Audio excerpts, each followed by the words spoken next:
So, Jacob, I hear Yes. you hate half of the Smash Brothers roster. Even more. Exactly. So, we need to cut half of the Smash Brothers Ultimate roster and see which ones we're left with. Just cut off all the fat, just cut out all the ones that we're like, no, we don't like this thing, and see what we're left with. So we have about 89 characters here. I think we go down to an even 40. Like, we're cutting more than half. Yeah. I have had this conversation with so many people, and now I'm happy to do it with someone who's going to listen. Thank you very much. So first up, so we'll go one by one. Should we have any rules here? Because I've seen other people online have specific rules where I believe one rule that I saw was we can't cut an Echo Fighter without cutting the fighter it's based on first. Because, like, cutting Echo Fighters is too easy. Like, so it's just like, if we're cutting Dark Samus, we gotta cut Samus, too. Yeah. Should we instill that rule, or do you just want to get rid of most of these Echo Fighters? I'd like to just see... I think some can stay, is the thing.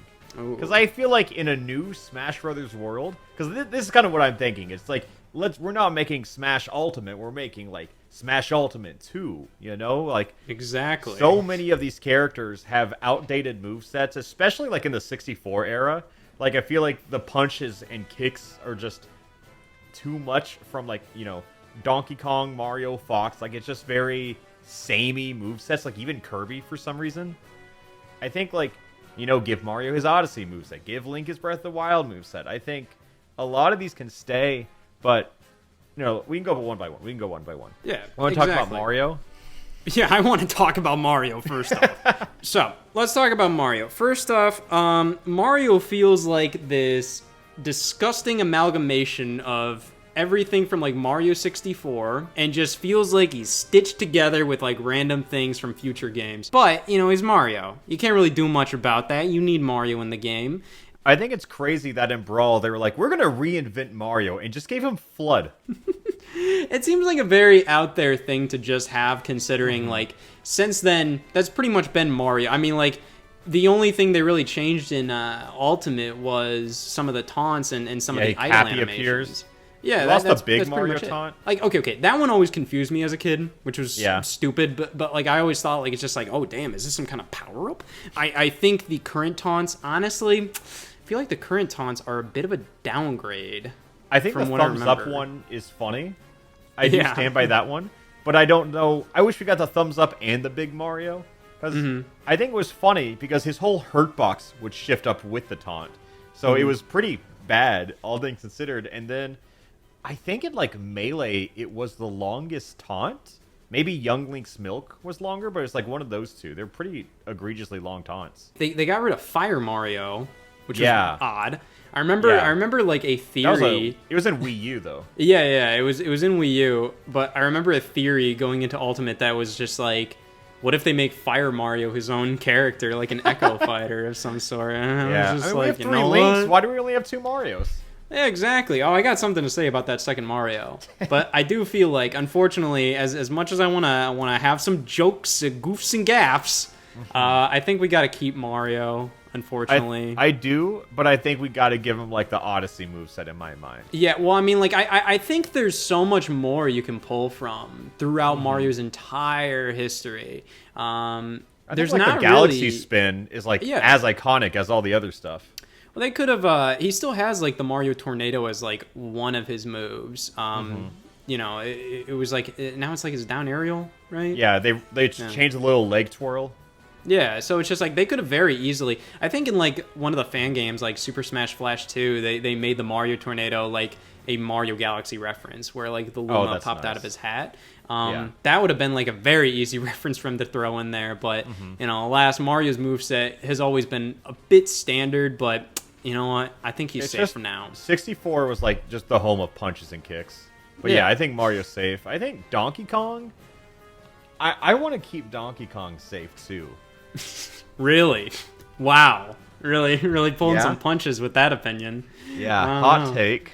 Yeah. I mean, if it comes down to it, there may be more. I'm never taking Donkey Kong off, if that's what you're going with. Hey, I love I love Donkey Kong. I love his games too. I don't think enough people play his games. But if it comes down to it, I feel like he might be like, if we cut it down to like 20 Nintendo characters, maybe 15, he might have to go. But if we're cutting it down just to 40, I think he's safe. No, I'm standing by Donkey Kong. I would fight to keep Donkey Kong in Smash Brothers. Like, okay. I think how far would you go? How far would you go to fight? I would shed blood. I don't think I would risk my life for it, but I would get close to it. Just at least shed blood. Yeah. not risk your life, but at least like, ouch, you know? Yeah, a hospital visit's worth of defense. I think that's reasonable. Exactly. But I do think his moveset, much like Mario's, does need a very large refresh. It does feel way too generic. It just kind of, like, a lot of the characters from Smash 64 feel a lot more like their moveset is designed around... Yeah, they look more designed around the characters' proportions rather than like references to their games. I think the biggest issue that like they ran into was obviously this has never been done before, so let's take a crack at it. And it feels like they put all the personality in the specials, and then they just made all the like the normal attacks pretty standardized across the board. Like why does Kirby have the same up air as Mario? Who has the same up air as Falcon? You know, it's just they're all so similar. His moveset is one of the most generic. It's just based on he has big hands.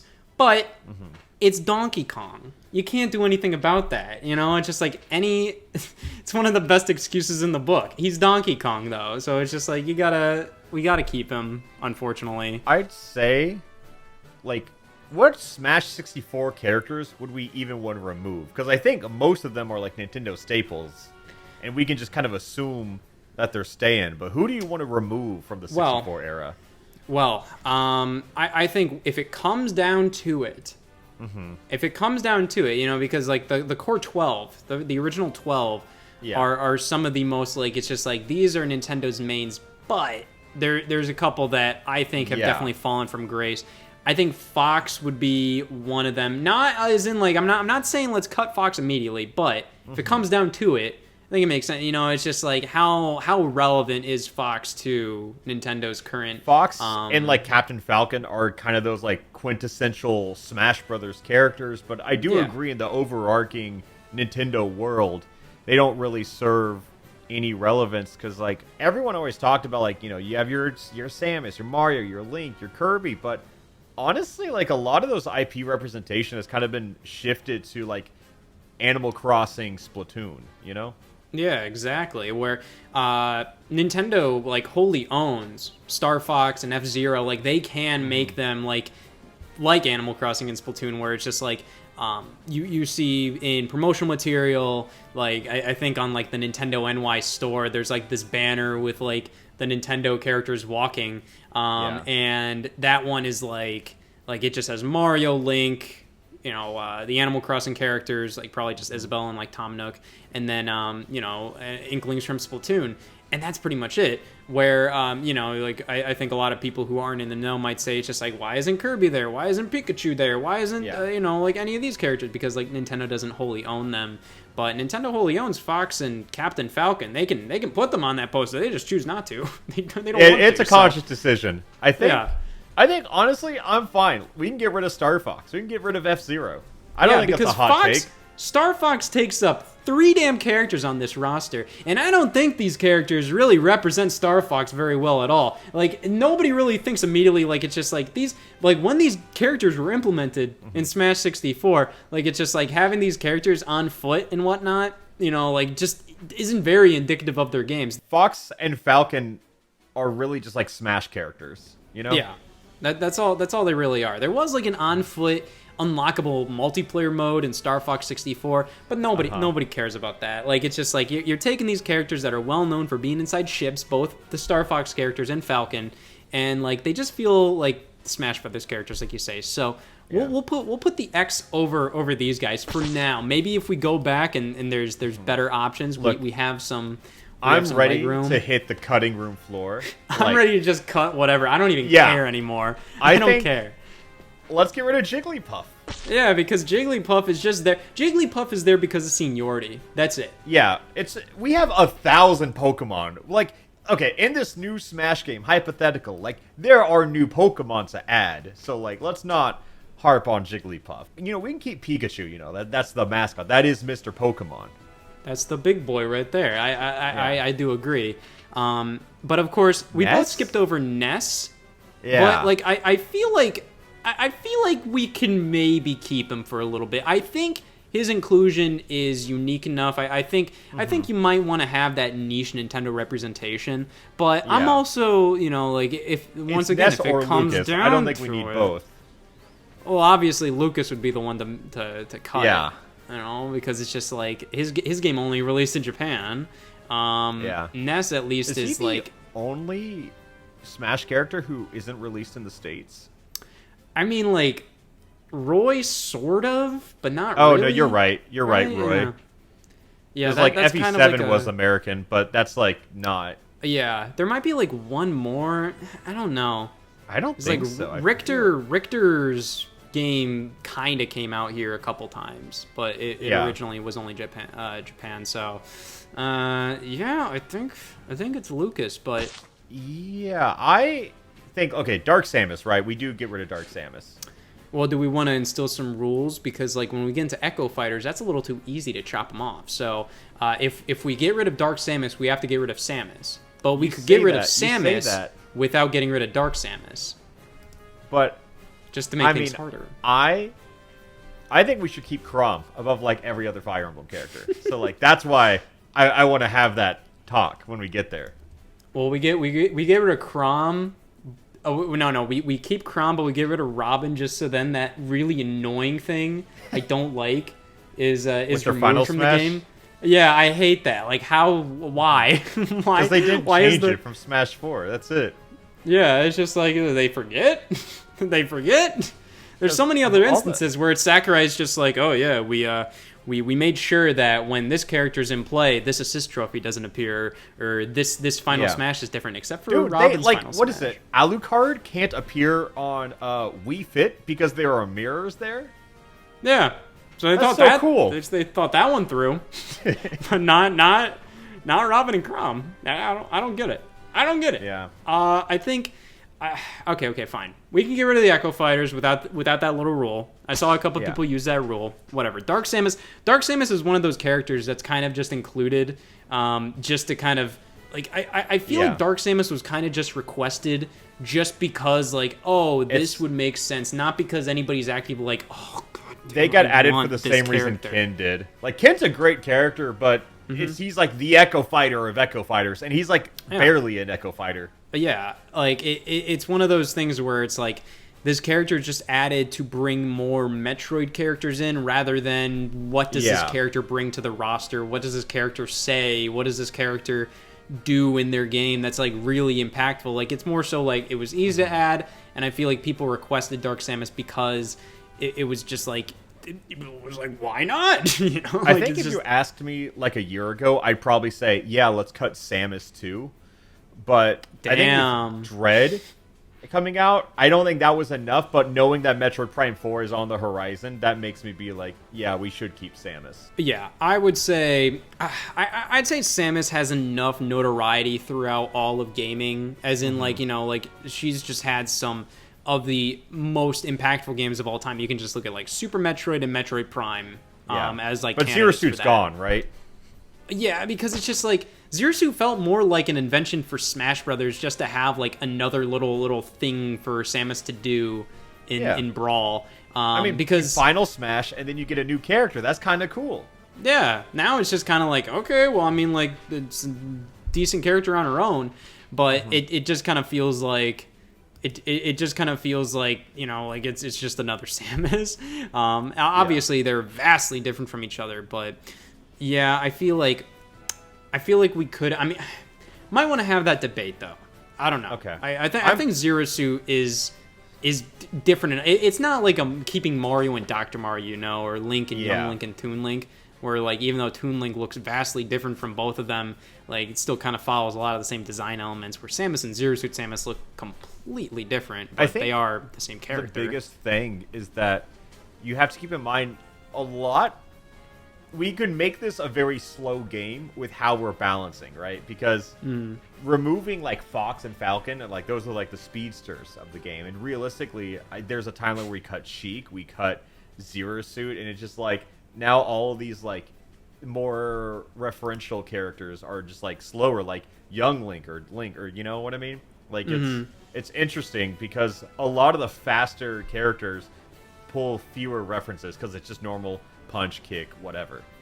Yeah, but for this hypothetical game we're making, they can make all these characters just stupid fast for no reason. Okay, no, I'm back on. I say, yeah. Let's get rid of Yoshi. Yeah, screw it. I always hated him. I think I'm happy with the top as it is right now. I think Ness is pushing it. Yeah, we could go back and cut Ness later if it really comes down to it. Because, you know, we have to cut 49 characters. Peach, I think, is safe. Daisy... I think we can cut Daisy. Because, yeah.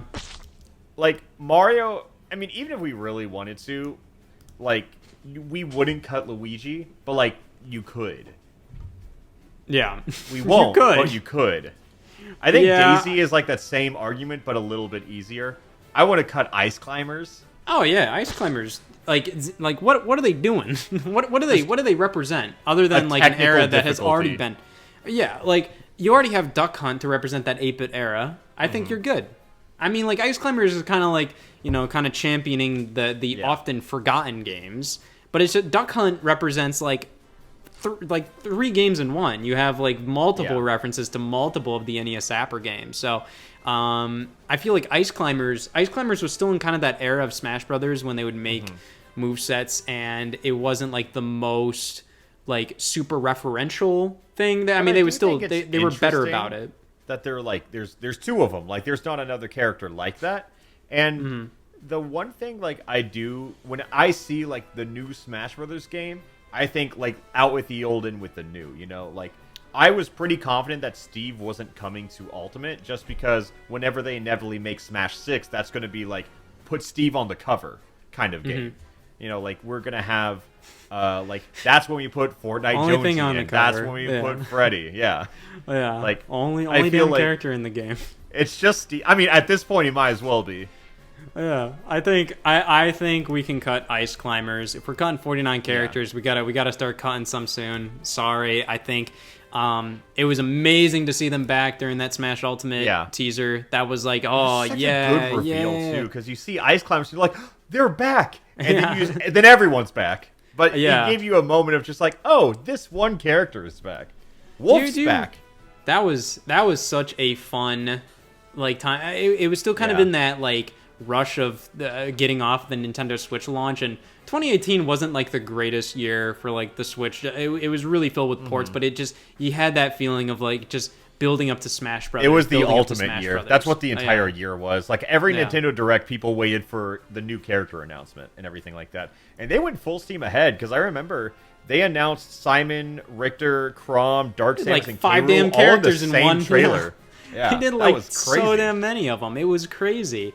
And like they really were top heavy with that. Yeah, definitely. It was regrettably so. I think they talked about that later. But it was just a fun year, man. Like I look back at that one. That was like one of the last big like really fun years in gaming that I remember. Like 2018. Every year since then has been a little like I felt like you know, it hasn't really lived up to like, you know, like this year or that year. But you know, I'm hoping like you know, the next year or so we'll really pick up the pace. But you know, Zelda Ice Climber characters though. Yeah, I think the only like if we're going down to the basics, I think the only Zelda characters we need are Link, Zelda, Ganon. That is true. I would potentially fight for Toon Link, because Toon Link does offer something unique. You know, a lot of these characters I would consider keeping for the potential they could bring in this hypothetical Smash Brothers game where they cut down all this roster, and because of that, they do focus on making sure, like, all right, the characters that we do have, we're going to revamp their movesets and whatnot. And Toon Link, I'd hope so, just to be more focused on the games Toon Link is from, whether that's Wind Waker, Four Swords, Minish Cap, whatever. Just, even, you know. Though giving Link some, like, Breath of the Wild inspired stuff, they're still too similar for me, especially when you throw Young Link in the mix. I think, like, if you just gave Link like the glider from Breath of the Wild, like that alone would have made such a huge difference because the hero spin is just the same across all three. Yeah. But I think we can don't think we need Sheik. Yeah. Sheik has been like Sheik is literally like it just references basically one Zelda game. I mean, like there are very Sheik like instances, like Tetra and whatnot in Wind Waker, but that's not Sheik. It's more so kind of like a similar vibe to Sheik. Mm-hmm. But then there's like so many other characters in Zelda who could be Sheik. From like Impa, obviously, or you could have whoever's in Breath of the Wild 2. We can bring a new Zelda character over, and they all kind of do the same ninja-esque thing. But Zelda stays 100%. Yeah, but Dr. Mario. Sheik... Oh man, go on. Talk about Sheik. I was just gonna say that Sheik would feel weird to cut and replace with like a new Zelda character, but that it wouldn't be or weird just like because that Sheik type of character. Yeah, well, I mean, it wouldn't feel weird because Impa's been in more Zelda games, like Impa's been a more consistent character. Sheik is kind of mainly just from Ocarina of Time, so doing that, and Impa's her own character too. So I was originally kind of on the train of like, oh, Impa is just kind of like a request to have a new Zelda rep and that's it. But I've kind of come around on that, just with how much they've been using Impa in recent games. I definitely fear that they were going to throw in like the Linkle, remember, from Hyrule Warriors? Yeah. I thought that was coming for some reason. I was fearful. They could have included whatever, that other original character in Hyrule Warriors. What's her name? Lana? Yeah. But I'm shocked we didn't get like a Breath of the Wild like champion in Ultimate. I definitely saw that one coming. I think it would have been cool if they would have done like all four of them or something. Like a trainer? Like something like that. I think that would have been pretty rad. But either way, I think Sheik goes, Zelda stays. Dr. Mario is the fattest cut that I've made so far. This thing pisses me off. I don't like that thing. So there's rage here. I like the Dr. Mario games. Yeah. Don't get me wrong.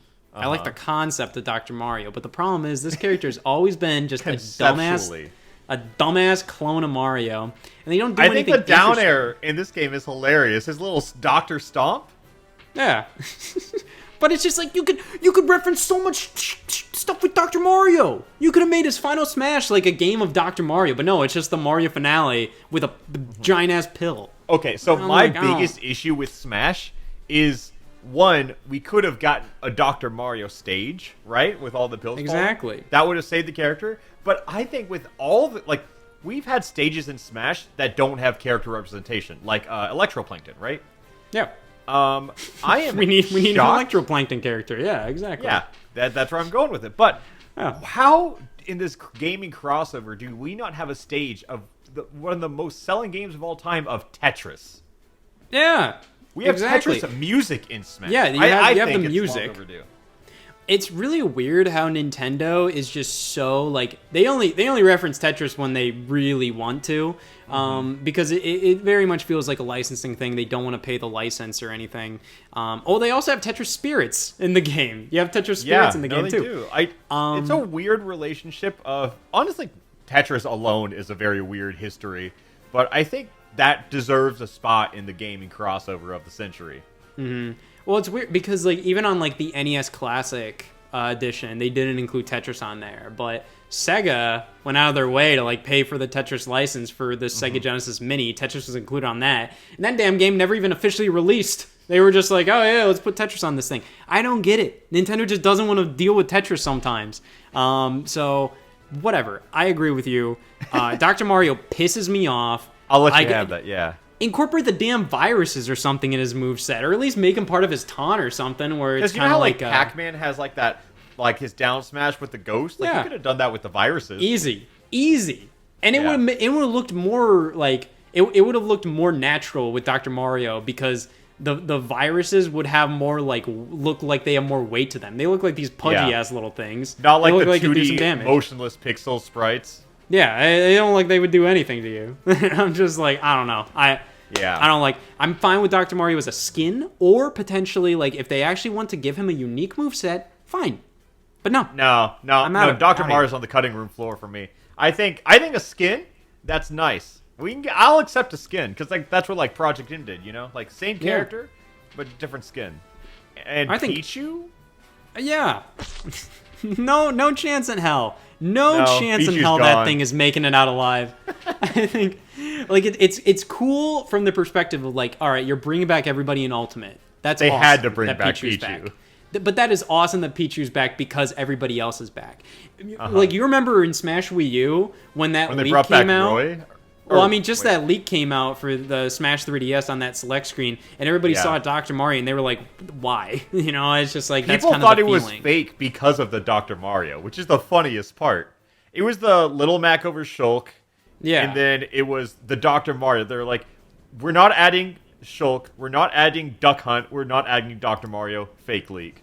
yeah. It was kind of the positioning of it that made me feel like it was weird because Smash 4's character selection Yeah, screen the is like echoes. organized weird. It was always organized weird. So like I was like, there, no, that's not true. Yeah. But I don't know why they whatever. threw like the 3 echoes like down at the bottom. Also, Doc's not an echo. No, but like a character like Chrom is pretty damn different from Yeah. Roy. I would even Yeah. say like Pichu and Pikachu are more similar than Chrom and Roy. I think because they have such seniority, like, you know, they're from Melee and they were their own characters before Echo Fighters were created. I think that's why they're considered that. And when Lucina and Dark Pit entered Smash 4, everybody was kind of like, well, these characters are really similar. Like, this is Yeah. really, People like... were not happy about those. Yeah, this is really stretching the definition of clone because this is just a straight-up skin kind of thing. Yeah. But I think that's why they're considered that, and Dr. Mario and Pichu aren't. But I And don't we're like care. getting rid of Falco, right? Because Yeah, we we're got getting rid of Fox. No, Yes, we get rid keep of Falco. Falco. No Yeah, we discussion. keep. Yeah, it's yeah. I mean, like Star Fox is definitely a series where if you're gonna have one character, you just need Fox. I think having. I think Yeah. having all three is really pushing it if we're cutting down the roster. You know, I think, I yeah, like we I could like go all these back to characters save here, but if Fox. we're cutting them, then we're cutting them. You know. Yeah. I mean, I think Marth is like a controversial one, right? I think Marth makes sense just because Marth has always been the poster child for Fire Emblem. You know? Yes. Like, you look at the new Fire Emblem Yes. game for Switch, and it's a big deal. Oh, Martha's back, and then Fire Emblem Awakening. Yeah. Like, oh, man, Marth. And, you know, Martha's always, like, the main guy for Fire Emblem and Fire Emblem Warriors and Codename Steam when they had Fire Emblem characters. You know? Like, he's always kind of Yeah. the main one.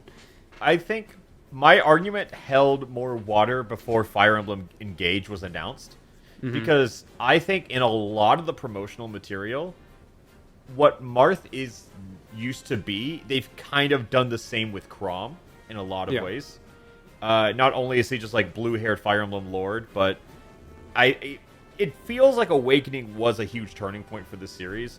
So I think like you could even leverage having. I know the correct answer is Marth, but I feel like there is an argument to put Chrom in as like the face of Fire Emblem. I think it is fair to keep a good handful of Fire Emblem characters. Yeah. Fire Emblem's obviously the punching bag of the casual Nintendo Yeah. fans, or just regular Nintendo fan who just doesn't want to dabble in anything that's not Mario, Zelda, or Pokemon. It's so crazy that Nintendo fans will play every single Nintendo game besides Fire Emblem. It's an overwhelming game to people It's who don't play that kind of weird. game, you know? Yeah. 'Cause Like, that's I fine. haven't- Yeah, I haven't It's just delved the too hate. much. Yeah, I haven't delved too much into Fire Emblem. I know for a fact if I just sit down and I'm just like, all right, I'm gonna play Fire Emblem, and I'm committed to it, and I sit down and I play it, I would learn to like it. But I just don't have that. I'm just like, I just don't have that kind of time commitment to make to a game that I'm kind of like, I'm On not the fence with super anyways. Yeah. interested to play.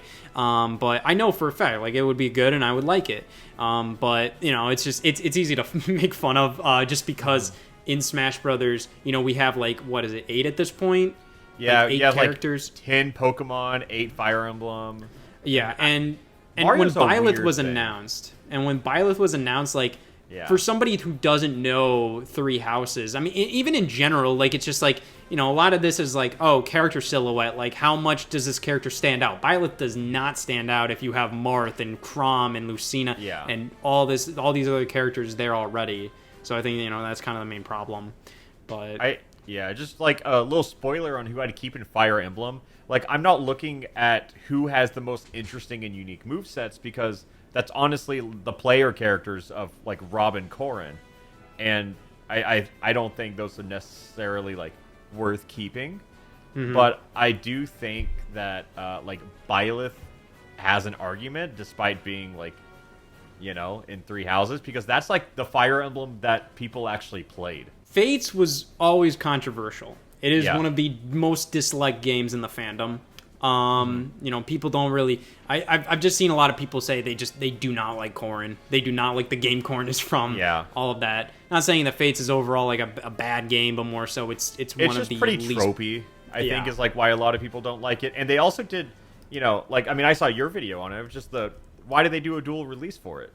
Yeah, it was funny. It was funny that they did that because it's just like I don't know. It felt very much like that game needed that decision to be made in game, and just splitting it across two kind of devalued it tremendously. I got into Fire Emblem because like I walked into GameStop in like late high school once, and I just saw Fire Emblem Awakening, and I was like, I've never played the Marth game before. I'll try it out. And then I played through it, and I liked it a lot. And then Lucina, Robin got announced for Smash. And it was really cool to like play that game and be like, I know them. Well, that's why I think we keep at least one of the Awakening characters. Yeah. Because like Awakening was genuinely one of the biggest moments for that series.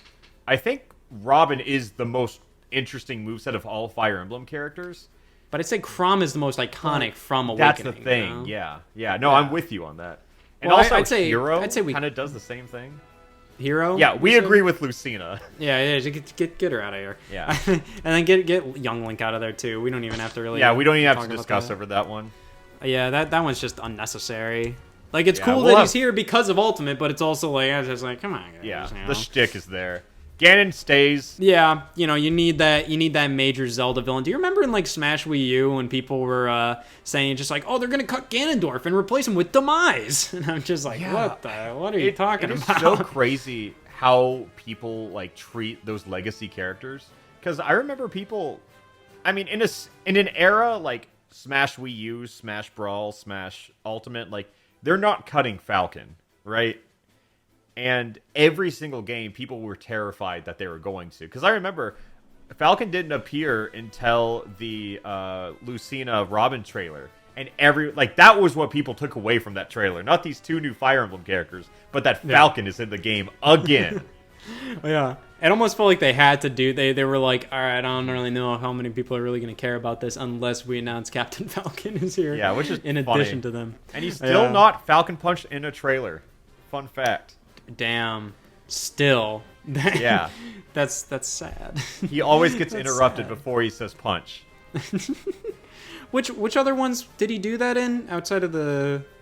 It wasn't in like any like animated trailers, but I did see like a compilation of like fight like in-game stuff. Okay. But that was like the first time they like animated it, and it was just like, come on.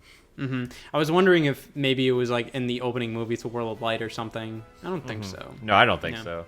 Well, either way, moving on. I think Mewtwo stays. I think Mewtwo is one of the most iconic Pokemon. I think he deserves to stay. I think it was weird that he was cut in general from Brawl. I think, I just think like Mewtwo is just a Pokemon that I feel like is so iconic, you know? Like everybody, like if you don't know Pokemon, you still kind of know Mewtwo. So and I think... I know, you know, I'm sure you're aware of like the whole billion lions versus one of every Pokemon argument. Exactly, and it's like every time that argument is brought up with like the most casual of people, they always say, but what about Charizard, Mewtwo? You know, like those are the first two that come to their head. Also, which side are you on in that argument? I have to know. Like Charizard versus Mewtwo, like against 1,000... Billion lions versus one of every Pokemon. One of every Pokemon? Yeah. A billion lions. Ugh. Yeah. Well, there's only like a little under 1,000 Pokemon. Do we count like the weird like evolutions? Not evolutions, more so the forms? the region variants. Yeah. Like the Alolan forms and all that stuff. No, just 905 Pokemon right now. Because the Pokemon are pretty powerful. There are some wacky ass Pokemon in there, but a billion lions is a billion lions. That's what I'm saying. That's like a good 1/7 of the world's population of people. Right? For reference, each Pokemon has to clear 1.1 million lions. And think about Weedle. 1.1 million lions. And 1 million people in one place, that's a lot. But, like, there's some pretty powerful Pokemon in there. There's some, like, mind-bending Pokemon in there. Like Mewtwo. You can break those lions' minds. Not that there's much going on in there anyway. I mean, they're damn lions. I see both sides of the argument. Don't worry. Damn. Can we come back to that? I'll think through it a little more. I'll think through it a little more while we cut Roy from the game. Fair enough. Roy, Chrom, unnecessary. I think we'll keep him there for now. Yeah. I think we can keep Chrom. Yeah, I think if it comes down to it, once again, he's kind of in the Ness territory where, you know, he is pretty similar to Marth, but he does represent, like, the game that saved the Fire Emblem franchise, like, one of the most popular overall games in the Fire Emblem franchise. I think he deserves to stay. For now. No, I'm super down keeping Chrom, and honestly, even Game & Watch, I'm down. I think Game & Watch is... Game & Watch represents a similar thing that, like, Ice Climbers is trying to, but I think Game & Watch nails it much more, not only with, like, the references, but also just kind of being, like, such a unique character referencing such a unique period of Nintendo's history. Yeah, there's no other way to represent what Game & Watch represents without Game & Watch. You know what I mean? I think he stays. I'm perfectly fine with that. Yeah. Meta Knight, like, I think... Like, I feel like, do we need 3 Kirby characters, or can we just whittle it down to, like, 2? I am in the same camp, because I think, like, they're going pretty hard with Kirby, like, randomly and suddenly, it feels like. But I would feel safe to... Also, I don't know, this is, like, the Smash player in me, like, Meta Knight is, like, such an integral part of Smash history. I mean, it's, like, the same thing as cutting Fox, you know? Like, what Brawl was to Meta Knight is, like, unforgettable. But I think if you just had the representation, if we're being harsh, I think we can cut Meta Knight and leave, like, Kirby DDD. Because I think those are, like, different enough and more iconic. Because Meta Knight is iconic, but not on the DDD level, I feel. I think to non-Kirby fans, I think Meta Knight might be a little more iconic just because of, like, what he represented to Brawl, you know? Like, I feel like a lot of people know of Meta Knight just because of that, maybe. I'm not sure, though. I'm probably talking on my ass. I'm going to be because I feel like the Venn diagram of casual players who are aware of competitive Brawl, you know? I do agree with you, though, that, you know, it would make the most sense because, like, DDD's been there since the very start for Kirby. You know, Meta Knight was only introduced in Kirby's Adventure, and DDD is kind of like, you know, Kirby's go-to frenemy. Enemy to friend kind of dynamic. The Wario. Yeah, and the design is so significantly different from Kirby. Not saying that, like, Meta Knight is like, oh, it's the same damn design. I mean, when you take the mask off, kind of, but still. Yeah. That's a big reason for me choosing DDD, too. It's just, like, they're visually different, which I think is helpful. Which, like, even though we have Marth and Chrom, you know, like, I think, yeah. I'm down to scrap Meta Knight. I'm just trying to think if it's just like we skip over him and that's the first one we go back to. If I say take the we don't cut them all. I say take the plunge and we can come back because like Fox and Meta Knight to me are still in this gray area. Yeah, I'll give him the axe. And if we cut too many, then he'll be the first one to be lifted of the curse. You know, Pit stays. Pit can stay, but why? He had a couple. Well, yeah, you're right, but still, he had a couple. Games. Look, I'm a massive Uprising fan. Don't get me wrong, but if they had announced like Kid Icarus Uprising HD on the Switch, like last Direct or something, I'd be like, all right, Pit clears. But as it stands, I love the games, but I don't know if Kid Icarus has a future in Smash. Like Palutena, Pit, Dark Pit, everything. Well, like, you know, Kid Icarus is so well represented in Smash Brothers. Definitely because it's Sakurai, directed Uprising and all of that. Because Palutena is a character that, you know, if you play Uprising, you definitely know. But without Uprising, you know, like you see, like she's in the title of the Japanese version of Kid Icarus, so it's just like she is a big enough deal. Yeah, I mean, Legend of Zelda, right? Yeah, so it's just kind of like, yeah, it feels very similar to that. But I do think Pit does a good enough job representing the entirety of the Kid Icarus franchise.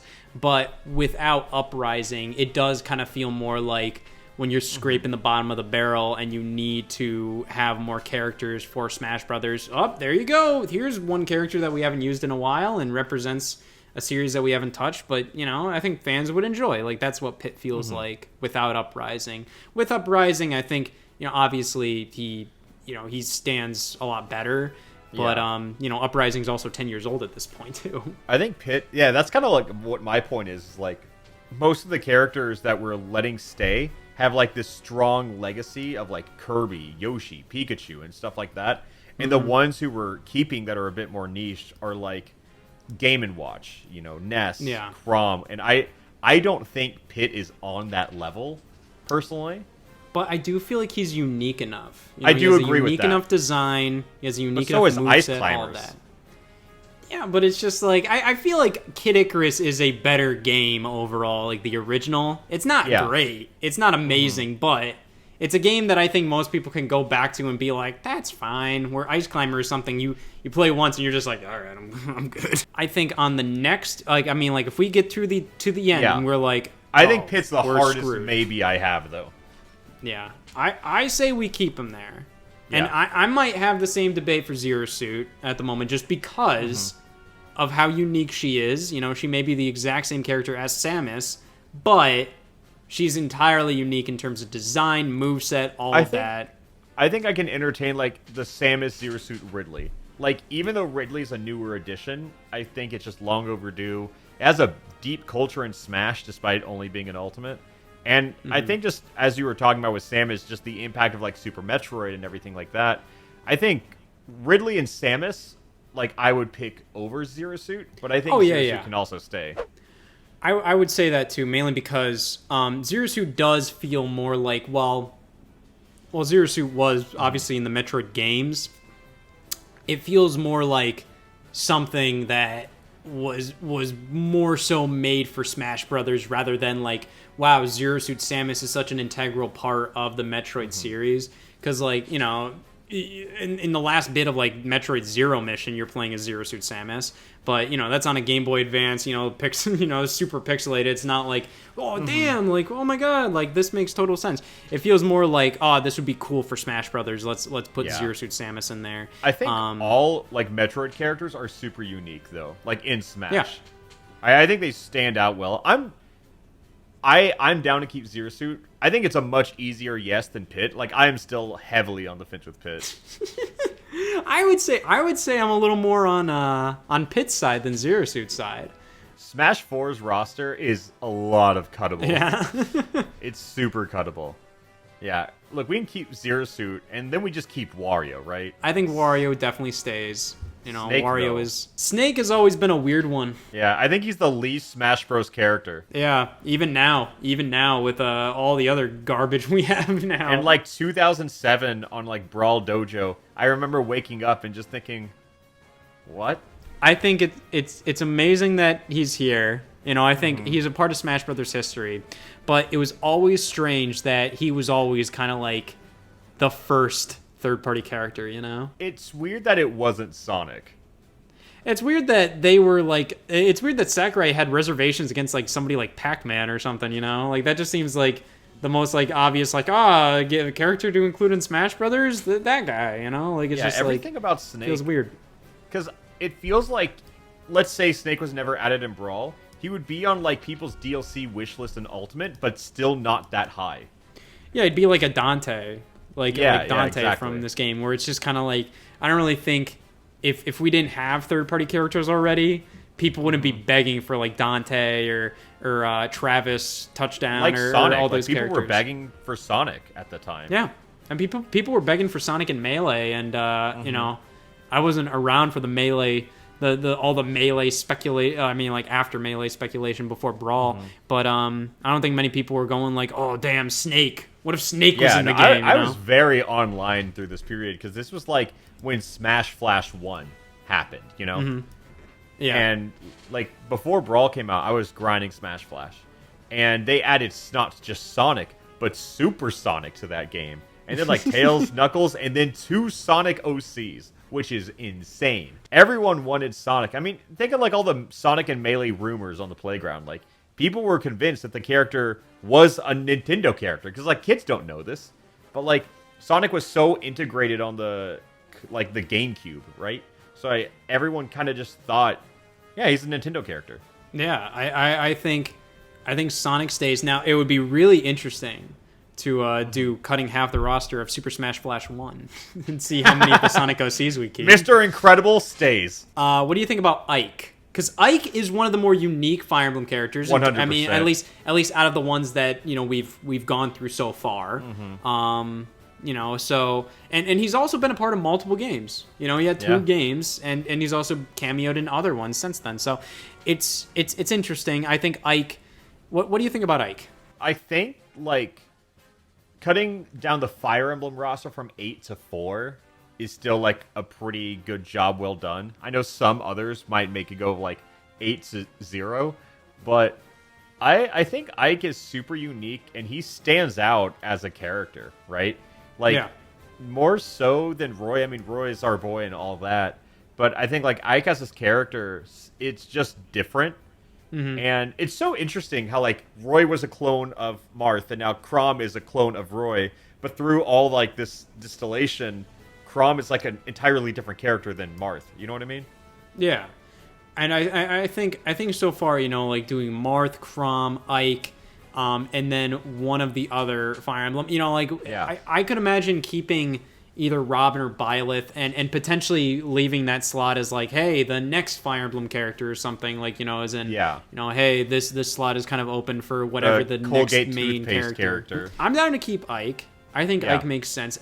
It stinks because it's something that is kind of like, am I saying that just because like, oh, this character's been a part of Smash Brothers for so long, or is it because like genuinely Ike means more to Smash Brothers than somebody like Robin or Corrin or Byleth, because technically those characters have more unique movesets. So. Yeah, but those swords are like such an interesting and necessary archetype in like a fighting game, and I think you need that, but unfortunately most of the sword characters are either Fire Emblem or just like some other RPG. Yeah. But so they all get grouped together because most of those RPG characters are sword wielders, but I'm fine to keep Ike, maybe come back to it later, but I like Ike. And then Pokemon Trainer, I think, is like an interesting one. Yeah, I think we could kind of do like three X's for this one, because they all count as 3. I think the way Smash 4 did it was like the only way they could have. I mean, like they obviously could have done something if they had the time to include all 3 of those Pokemon as separate characters. But if you have to pick one, I do think Charizard is the most 100%. Like, that makes the most sense. He's the most iconic out of all of them. The Pokemon Trainer gimmick, though, is genuinely, I think, the most interesting character in all of Smash Brothers. So I'm fine to do, like, what I wish Smash 4 did on the Wii U was, like, get rid of Squirtle, Ivysaur. Oh, we have Charizard because everybody knows Charizard. And then here is, I guess, what at the time, a Lola Pokemon Trainer or something like that. It was... No, it wasn't out yet. So yeah, maybe Kalos Pokemon Trainer back then. Or even Johto, just go up a generation. I'm okay with keeping Pokemon Trainer for now. I think when it comes down to it, we could probably whittle it down and just cut the separate Pokemon. But I do think Pokemon Trainer is potentially the best representation of the Pokemon series in Smash Brothers. Yeah. I think in a perfect world, in this hypothetical, we get rid of Squirtle, get rid of Ivysaur, keep Charizard, and then have a new Pokemon Trainer, just with 3 new. That's a perfect world for me. Yeah, kind of have all the Pokemon from different or generations and all that. I think that would be really, really cool. But I think as it is, I'll keep Pokemon Trainer. Now Diddy Kong, what do you think about this guy? Dude, I just realized there are 6 Pokemon from Kanto in the Smash Bros. Roster. Yeah. That's crazy.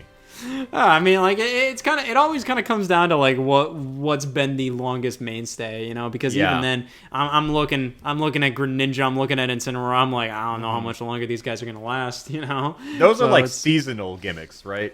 Yeah, those are, like, flavor of the month, who gives a shit? They could drop Meowth at any given moment, but they can only drop Incineroar after Sun and Moon come out. Yeah, that's the thing, because it's like, if they dropped Incineroar right now, let's say they were still doing Smash Ultimate DLC, Yeah. like people would be like, what? Like why? Yeah. Especially with like new Pokemon generations coming out since then. So It's it's just like a miss on promotion above all else. yeah. But yeah, Diddy Kong. What do you think about Diddy Kong? I can maybe take or leave him. He's a take or leave for me. I think Diddy Kong is like iconic to us in like the gaming sphere, but I think on the outside he doesn't really have that legacy despite always being around. Yeah, on the outside world, I don't know how many people would really be like, oh hell yeah, I know who that is, and especially with K. Rool here, it's something where it's just like K. Rool represents the DKC series as well. Yeah. As Diddy Kong, like that entire I'd rather have era. K. Rool over Diddy Kong, honestly. Yeah, I mean, Diddy Kong is kind of like Donkey Kong's Luigi, like something that's just like, hey, we're not thinking about cutting Luigi, but if it comes down to it, do we really need him? Yeah, I mean, you were debating on cutting Donkey Kong, so I feel like you gotta. I'm just saying, if it comes down to it, if we have to trim the roster down to like 15 characters, I think he has to go. But I think Diddy and K. Rool, honestly, I think could both go, but I like keeping K. Rool personally. Yeah, I mean, like, K. Rool is such a fan pick kind of thing. Yeah. But I think he is way more fun as, like, a casual player to just pick up and dick around with compared to Diddy Kong. So I'll say we'll cut Diddy Kong just because we have to make some headway to cut all these characters. Like, we got to cut we're cutting some. Lucas. We've already agreed on that one. Yeah, because Lucas is just, like, I don't know, man. Yeah, like Ness is a barely and Lucas is a no. Massive Mother 3 fan, but like we don't need both. No, Sonic stays. Yeah. Sonic right? stays. There's no real discussion there. It just makes the most sense. King Dedede, I'd say we've already keep agreed Dedede. on. Yeah. Olimar, I think we keep That's Olimar. a tricky one. Oh, really? I think it's tricky. But like with Pikmin 4 announced, I think Olimar stays, yes. But without Pikmin 4, it's a much harder conversation. I would say very unique character in Smash Brothers. Agreed. Represents a cult hit, but still like respectable enough series. Each Pikmin game, sells decently well for the system it's on, and like the marketing, the amount of marketing that revolves around it. Like Pikmin 3 Deluxe did pretty good for the amount of like buzz around it, which was barely any. When you consider that, like their conversion for Pikmin is pretty solid.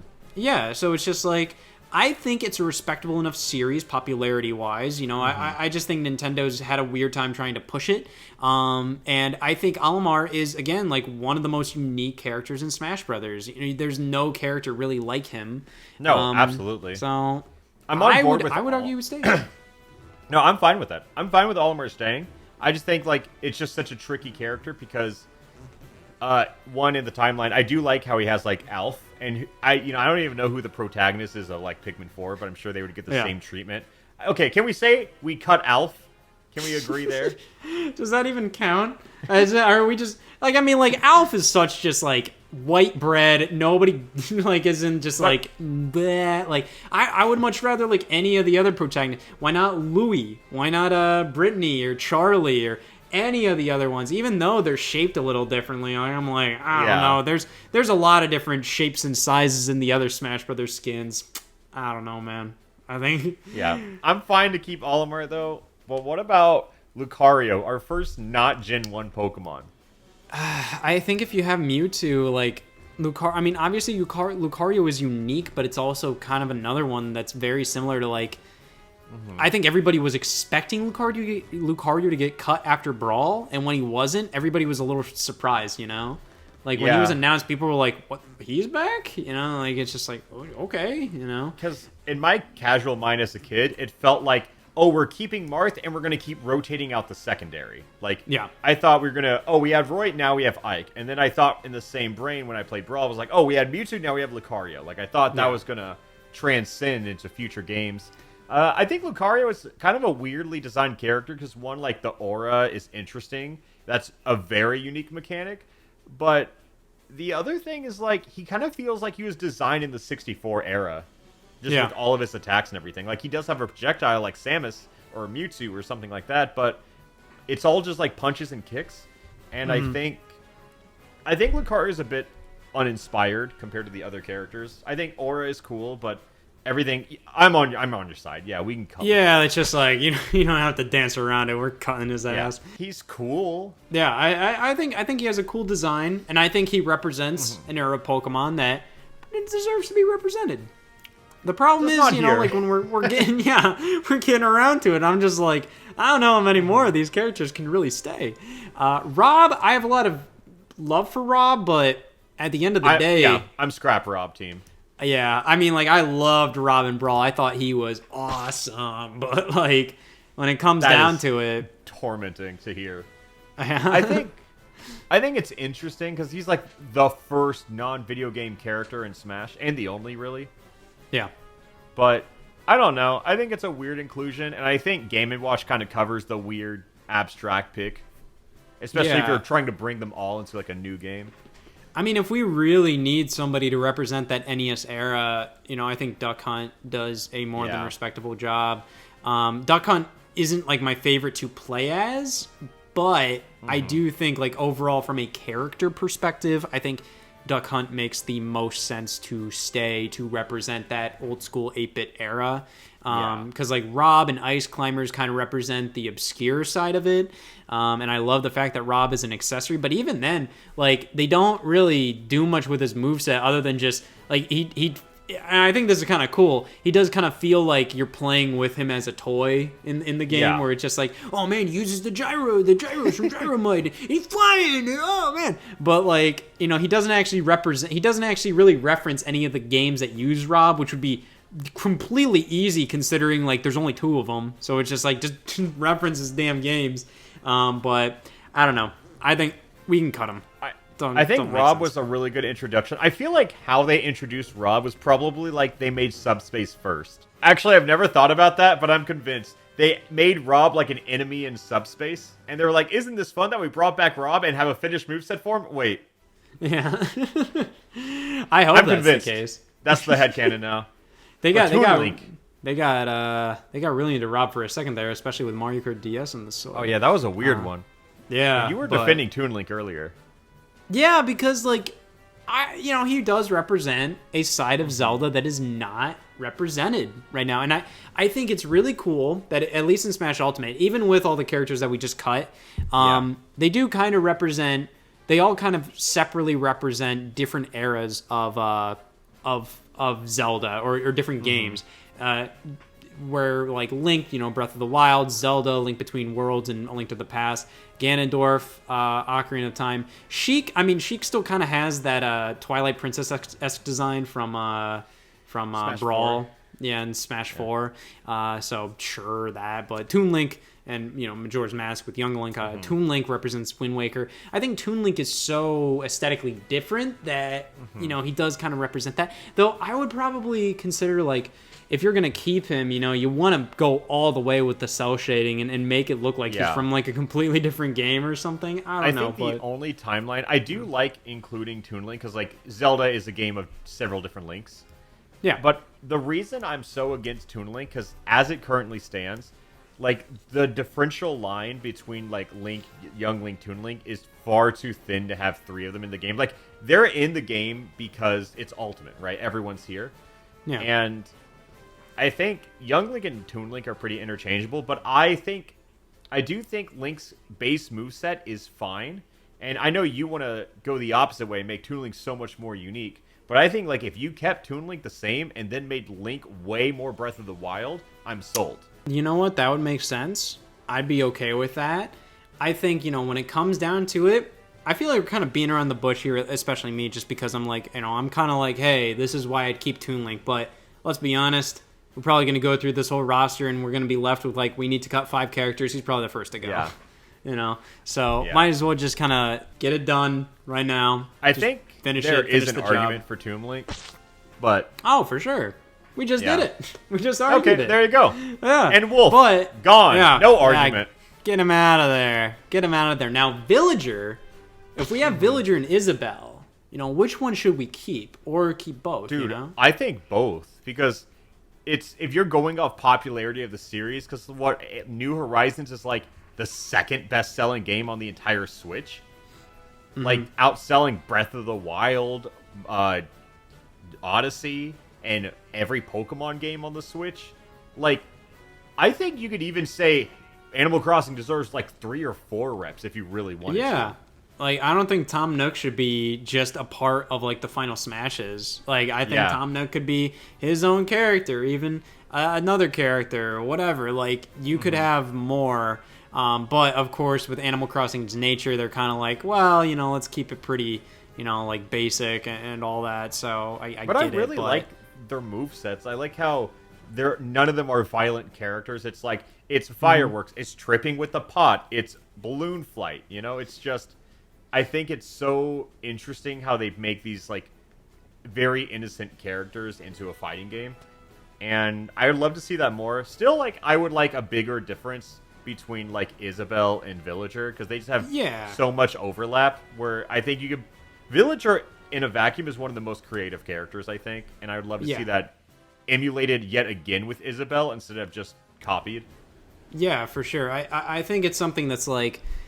If Isabelle is right alongside Villager in the next game, I think Isabelle needs more differences, and I don't think that's too crazy to think of. You know, like Animal Crossing has a billion things in that game. You know, you can come up with random movesets on the fly.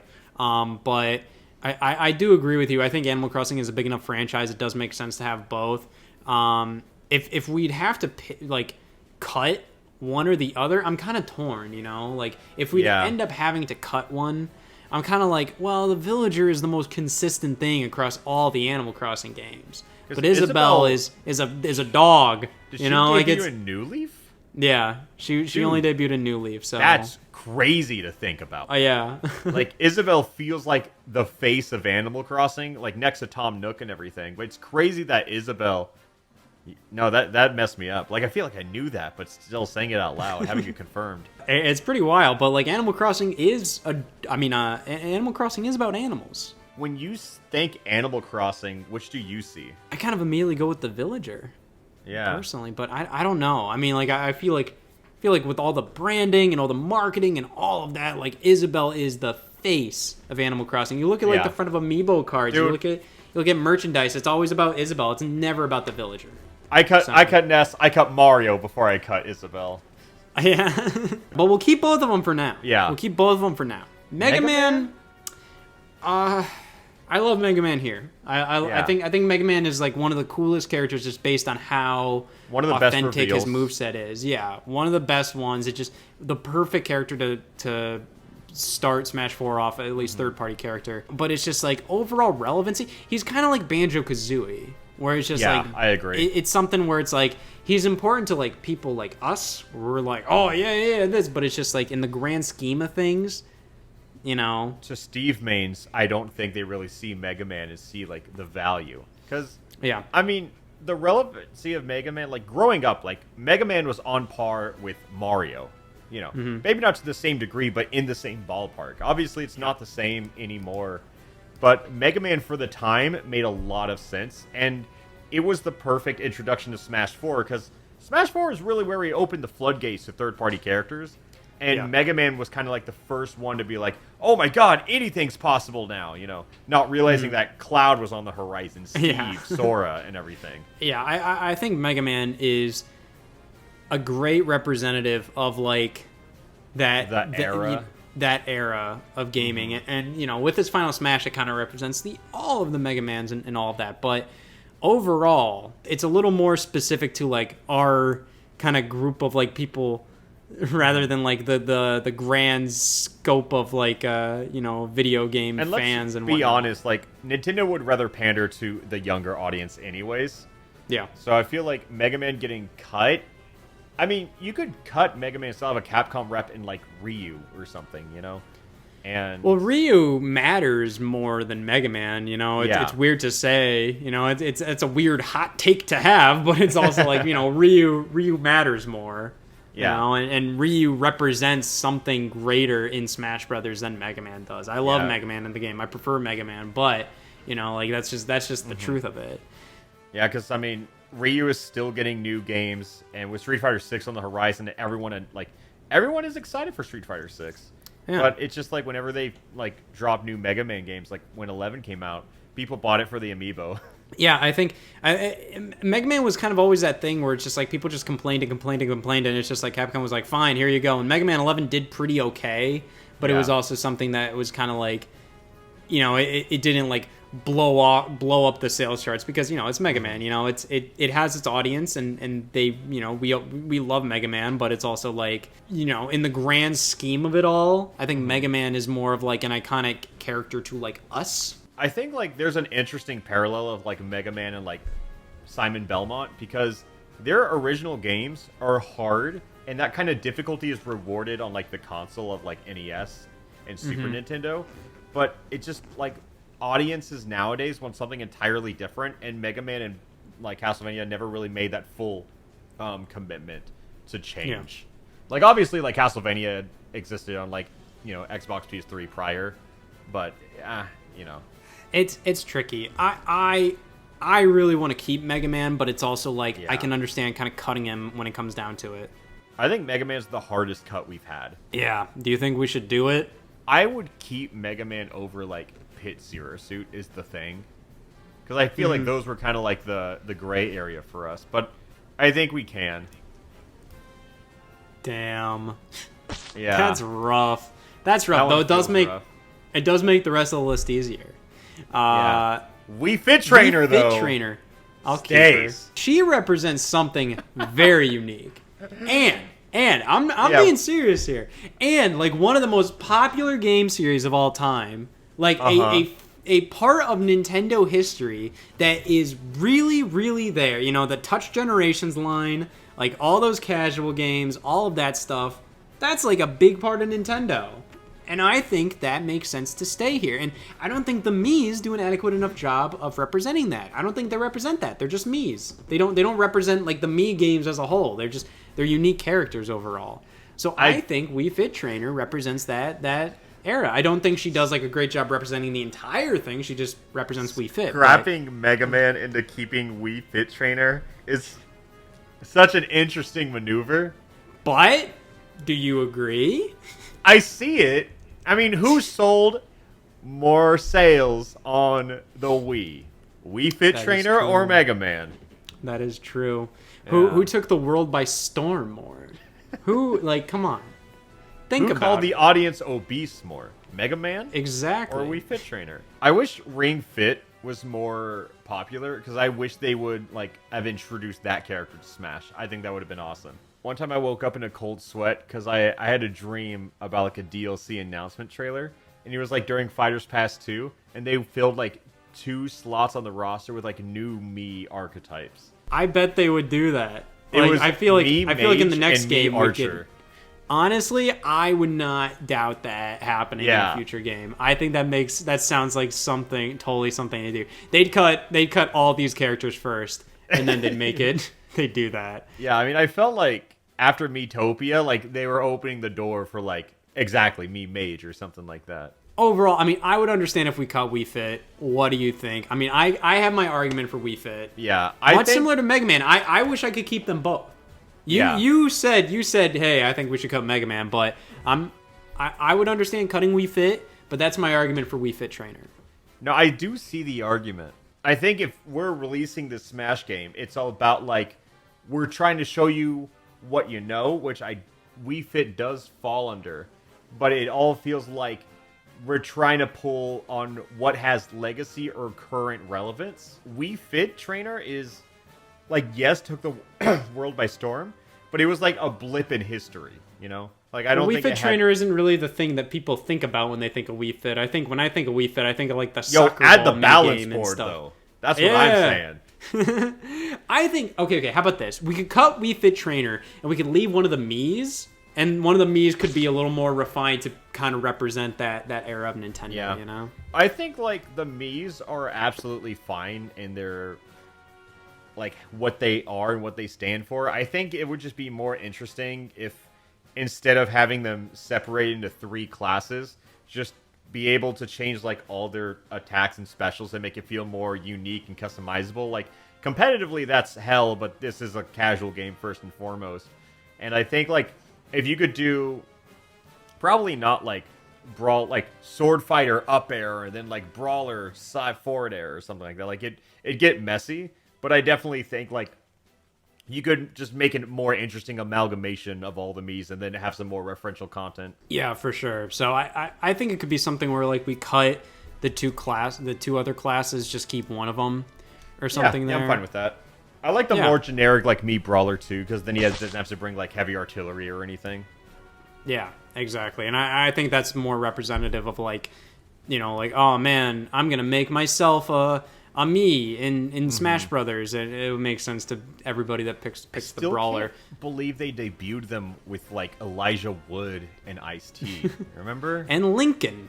And Lincoln. Too. That was the follow-up. Yeah. Could you imagine if those weren't Miis and those were just 3 new additions? Oh, like I dream of that every night. That would be amazing. I would love that. You're a Lincoln main? Yeah. What was he? Was he a brawler? No, I think Ice-T was the brawler. And then I don't know, because I just remember Elijah. I think Elijah was sword fighter. Elijah was sword fighter. So Lincoln might have been gunner. I'm gonna which is look it up. Which is unfortunate considering Lincoln's fate. Rosalina, I think we could cut. Personally, I was like gonna be. I know I've been like kind of critical on these, and I was gonna be a bit more passive. Be like, if you want Rosa, we can keep her, but I do agree with you. But Little Mac. Oh, we keep Little Mac. I love Little Mac. During Smash Wii U was kind of in like Brawl, characters were getting announced that I've just never heard of. And then like between then and Smash 4 was kind of when I got into all things Nintendo and all these other video games. You know, I was like, oh, I recognize Fire Emblem Awakening characters as they got announced. But like I remember telling everyone, I was like, so they added, you know, Ness as this retro rep, they added Ice Climbers, they added Game & Watch, Rob, like all these weird picks. I had told everyone, I had money bet that I was like Little Max getting added this game from Punch-Out. And I felt like a damn genius when he got announced. Well, it was one of my favorite reveals. I love that one. I watched that in the bathroom of my job at the time. I was nice. Just posed up in the bathroom. The direct was going on that day. That was a good direct. I remember that. I watched the Rosalina announcement in my first hour class of constitutional law in high school. Ooh, nice. Yeah, I remember that one. Study hall. I was in study hall of sophomore year of high school. It was pretty wild. Yeah, it was a good time. I miss that era of Nintendo Directs just because it was we took what we could get. So pretty much any announcement like that was like what, and like now it's just like we're also, so like numb to it. I think we're critical. Like we're older and now we can like justify actions with like business decisions. Yeah, and it makes the speculation so less fun. Yeah.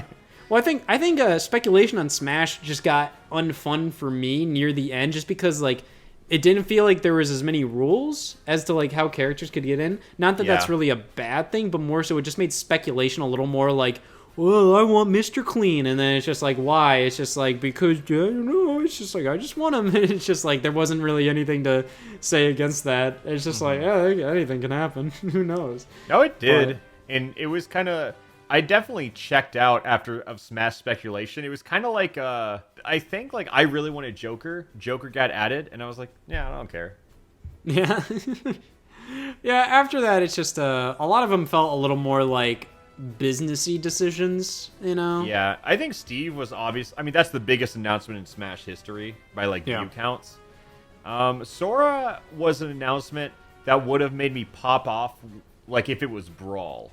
Like, when I was a younger and a kid, Sora would have felt more like, who would have seen this coming? But, you know, when Sora got announced, it was kind of like I didn't think they'd let that happen. Yeah. Interesting. Yeah. But we'll get to Sora eventually. I got some stuff to say about Sora. Little Mac, stays. Little Mac stays. I love Punch-Out, and I love Little Mac. Punch-Out is one of the lesser Nintendo franchises, but Little Mac is such a unique character. I think he's fun for people to pick up and play, even if, you know, he has such negative attributes. I think he's just really fun to just pick up and just dick around with, you know? Like, I think he stays. I think he has a lot of unique attributes. He has a unique design. He has a unique play style. And he represents, like, a very niche but consistent enough Nintendo franchise that's been there since the beginning and has gotten consistent enough entries and representation. I think he stays. Like, I think it could honestly go either way. I think like the other place with like Little Mac is that like my dad was super into Punch Out, and like all the memes of like my grandmother tries to name every Smash Bros character. Yeah. Like my dad definitely could name like your Mario, your Donkey Kong, and all that, but like he would struggle beyond that and then still know Little Mac just because he loved Punch Out. So I think it's just because Punch Out was such a huge game at the time, especially like arcade era. Like I think, you tell your friends you beat Mike Tyson and they don't believe you kind of energy. Yeah. Yeah, so I think Little Mac can stay, but he's on thin ice. Yeah, I think he's kind of right next to Pit, I think that makes sense. Greninja, though, I'm cool with getting rid of him. Yeah. Personally. Like, I mean, they held personally, like I have a personal problem, but I think they held like a contest at the start of 2020, and Greninja was voted the most popular Pokemon in the entire world. Really? Does that feel incorrect? I don't see a lot of people. I mean, like I see a lot of Pokemon fans in my day-to-day, commute and whatnot, and I don't see them really talking Greninja. Now, of course, all my friends that are Pokemon fans mainly grew up with like the GBA and DS games, and then fell off for a little bit. Probably got in later on, like maybe like like later 3DS era, beginning of Switch era. So Greninja might be kind of past their prime and a little more foreign to them, but and if I could like shed some light from like the anime, like you remember like Ash Greninja? Yeah, like they had the whole battle bond. Like Greninja was a big part of that, similar to Lucario. Greninja was kind of similar to Lucario, and like that was the big Pokemon during that era. I don't think it came close to Greninja because that was like Ash's number 2, like of all time with Pikachu. Like in the current anime, they like tease that he's coming back, and everyone is losing their shit. So that's kind of why I think like I was with you to cut Greninja, but I think we gotta acknowledge that popularity poll because that means something. Like Charizard was 4th on that list. How about this? I'll move the X over to Palutena for now.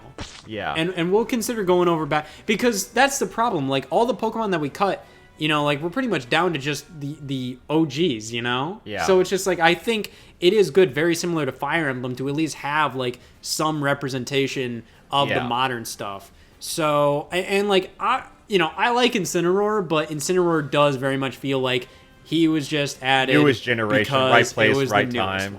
Yeah.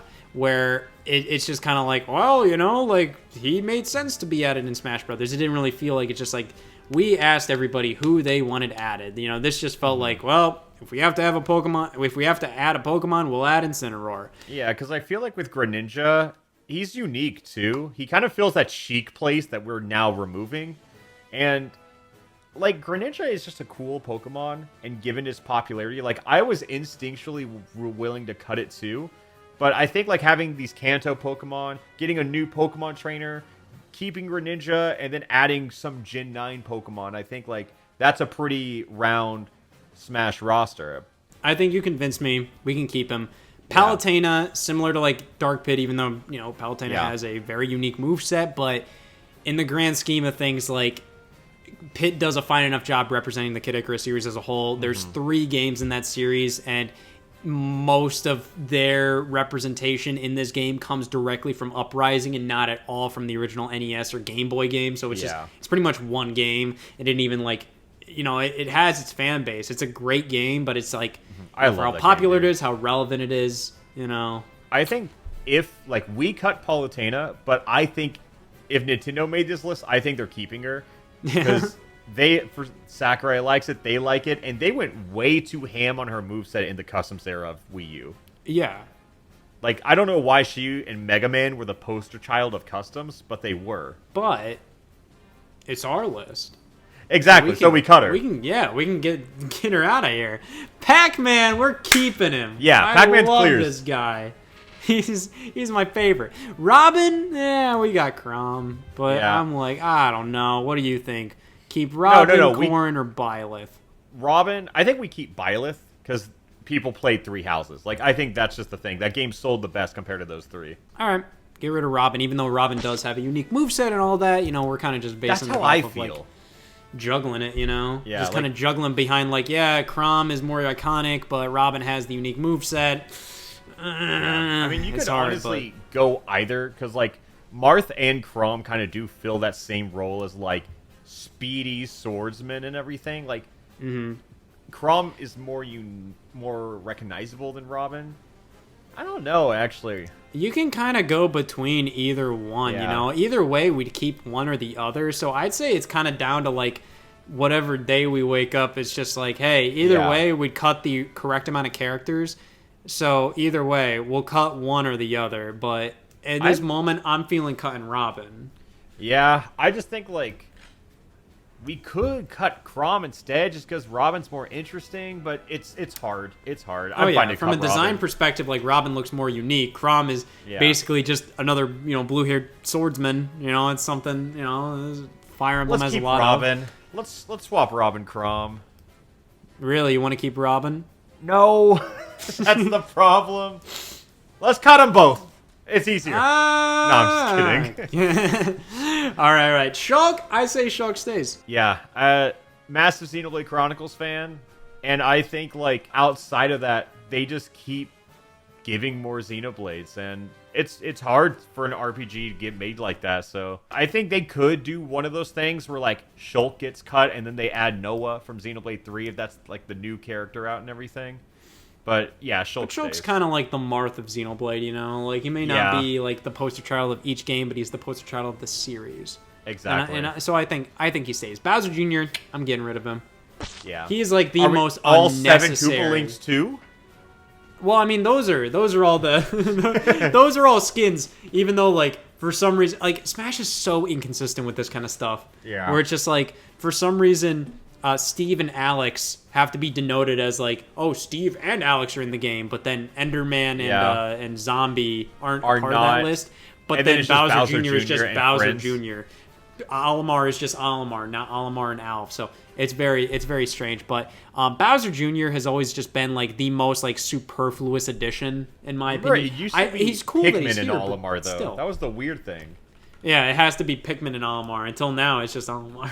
Yeah, I think it went from, like, Olimar and Pikmin to Pikmin and Olimar to Olimar. I don't know why they kept changing it. And then we have Rosalina and Luma. Just like, all right. But yeah, Bowser Jr., always kind of like, he was on the verge of getting cut from Smash Wii U. And, like, I wouldn't blame him for just, like, not including him. It's just, it's kind of something where I'm like, it just kind of feels like adding Waluigi, where it's just like, you don't really need Waluigi in the game, but it's just like, when you get down to it, when you're getting to the bottom of the barrel in terms of new Mario characters to add, sure. Like, that's what Bowser Jr. feels like to me. He was kind of like the last Mario character needed, I feel. Yeah. It's fine. Like, he just kind of completed the circle. It wasn't anything, like, we were in desperate need for, but... And it's interesting to add, like, a mech fighter who takes, like, more damage to their suit than, like, their actual physical body. So are you in favor of keeping him? No, I'm just saying, like, its addition made sense, but we don't need it. I think Duck Hunt stays.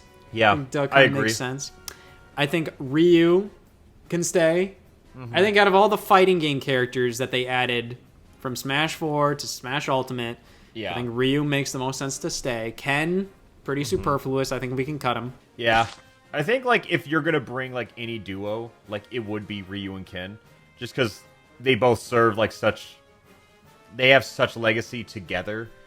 I would be open to keeping Ken, but I understand. Well, I mean, like, Ken does have enough differences, even as an Echo Fighter, where I'm like, oh, yeah, there's reason to pick him over Ryu, and it's cool to have both of them because, they are a pair, it makes sense, they're rivals, and, but overall, like, I think you only really need to, one. Like, your Smash being inconsistent, like, I think Ryu and Ken being Echo Fighters is a great example of that, because it felt like they just did that because Ken is, like, canonically an Echo Fighter. Like, he's the Echo Fighter of Echo Fighters, but Ryu and Ken are so far apart from each other as characters.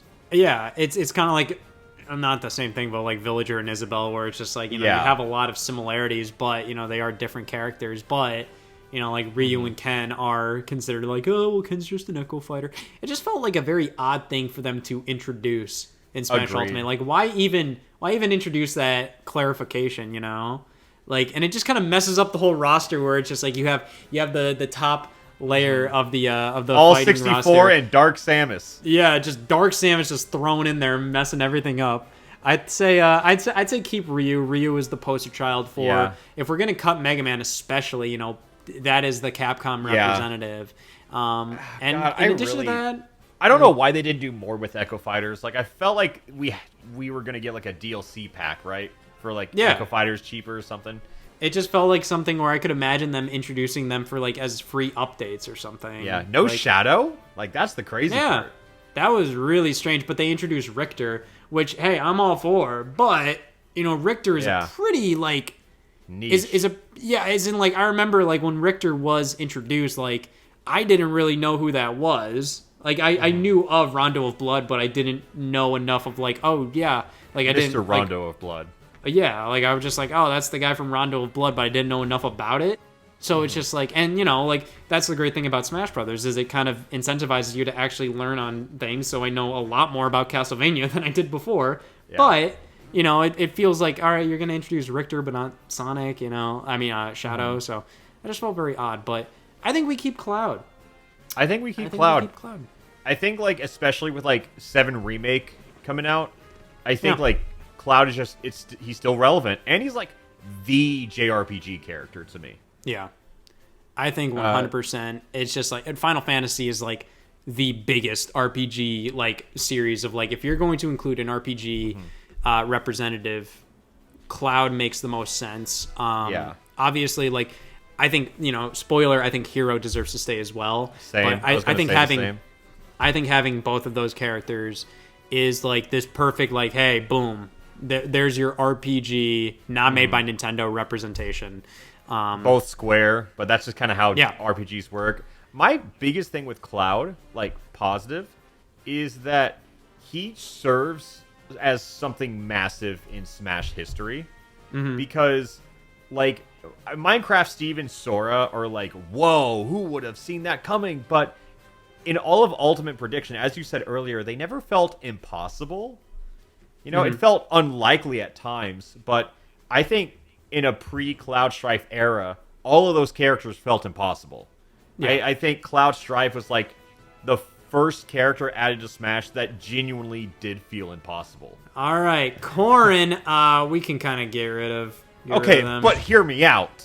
Okay, what do you got? Bayonetta is a very unique character. Exactly. The problem is, Bayonetta is kind of in mainly because of the Smash ballot, mainly because of the big, like, hey, Nintendo got her as like an exclusive on Wii U, and you know, with Bayonetta 3 and all of that, you know.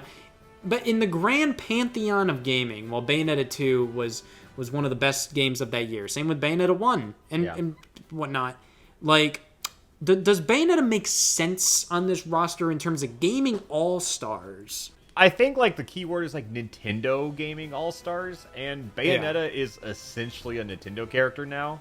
I think, like, Bayonetta is a swing vote. Like, I think she can go either way. If you want to scrap her, I get it. But I think there's a pretty strong defense for her just by, like, as weird as it sounds, like, she's there with Mario and Donkey Kong, but I think her being, like, from an M-rated game can, like, warrant her cut, which this is, like, a new thing in Japan that happened. It happened like mid DLC for Ultimate, like sometime in like 2020, where you can't say an M-rated game in a non-M-rated game. Yeah, that's why there was the whole whatever Smash Brothers Cross Dragonborn and stuff, and like the Mii Fighter costume trailers and stuff. Instead Smash of like Brothers Cross Assassin's Travis. Creed, it was Altair. Yeah, that was such a weird thing, but I think like Bayonetta got lucky. Because, like, I don't know if Bayonetta would have gotten in if Smash Ultimate released in, like, 21, you know? Yeah, because then what do you do? Because it's just like, oh, you can't even say the name of an M-rated series. Well, Bayonetta's name is the series. Yeah, that's the biggest problem. It's not like Inkling or, you know, like, if Splatoon was M-rated, but... I feel like they do something weird, like say, Smash Brothers Cross the Umbra Witch or something. Like, it would just say, like, they'd say something weird. Like, it's just like, what? And it's just like, I don't know. I think Bayonetta has like, I think Bayonetta is a great character to have in Smash Brothers. Like super unique, crazy unique design. It's just kind of weird because it's just like obviously she's here because of the Bayonetta Nintendo exclusivity kind of deal. Yeah. And just because like it's very popular to associate Bayonetta with Nintendo because Bayonetta is fundamentally a Nintendo character. But I don't know. I think she could be in the Pit and Little Mac kind of territory. Yeah, I think like she could honestly be scrapped. Like from a Nintendo standpoint, she would be scrapped from like a legal M-rated discussion. But I'm down to keep Bayonetta in as well as like Inkling is an easy yes. Yeah, obviously Inkling is like a part of the biggest Nintendo. Like the biggest new Nintendo series right now. We said Ridley. I think Ridley can stay just because like still pretty unique and you have that villain there. Simon and Richter. I think Richter can they're go. Both gone. And Simon kind of has that Mega Man-esque thing where fan favorite, but overall like relevancy even to Castlevania as a whole. Simon was like the first major protagonist, but since then we've had Alucard, which is just an assist trophy, and we've had so many other characters as a part of Castlevania, where Simon is like the go-to most iconic one, but it's also like I don't know, like it is kind of similar to Mega Man's inclusion. If we're gonna cut Mega Man, it feels weird to keep Simon. That's a good benchmark. And honestly, whenever like Simon got announced and I saw the assist or the Echo Fighter, I was shocked it wasn't like Trevor Belmont, just because they were like pushing the Netflix anime show so hard. I love their inclusion in this game. Yeah, I think they were one of the most cool announcements for Smash Ultimate. But if we're cutting the character roster down that much, I think they have to go. Now, King K. Rool. I like alligators. Or crocodiles. I like them both. I would like to keep King K. Rool. And sure, Isabelle, why not? Incineroar? Yeah, he's on the cutting room floor for sure. Yeah, I think we could keep him maybe in the same vein as like, hey, like the swap him out for the next newest Pokemon. He's one of those easily. Yeah, Piranha Plant, that's an easy, like, oh, haha, but, the joke served its time. Yeah. So are you not putting an X on Incineroar, or are you just, like, leaving that there for new Pokemon? I'll leave him there for new Pokemon, I mean, like, do you think we should just... I think we should put an X on him, yeah. Alright. Why not? Joker? Now we're in the DLC territory? I know you like him. No, I'm with you. But it's such a crazy, cool inclusion. But in the grand scheme of things, it does feel very, like, fan servicey because it's just, like, the newest Persona game. It feels a very, like, like, oh, man, we want to get buddy-buddy with Atlas. Let's throw Joker in there. I think a lot of it was, like, Sakurai borrowed so much of the UI from Persona 5, so it felt like we kind of had to. Just in good sportsmanship. It's a crazy cool conclusion. It's awesome that he's there, but it's also, it's one of the more out of place feeling inclusions.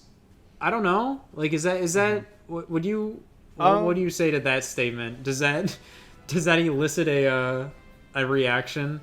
Not really, because Joker to me didn't really feel like possible for Smash, because at the time he felt too new. And, we kind of ran into the same thing, like Sakurai stated that, we got the ARMS assist trophy and the Rex Mii costume because, like, ARMS and Xenoblade 2 came out, like, after the roster was finalized, and I'm sure Joker kind of fell into that same thing, which, surprise, we got Xenoblade 2 and ARMS DLC anyways.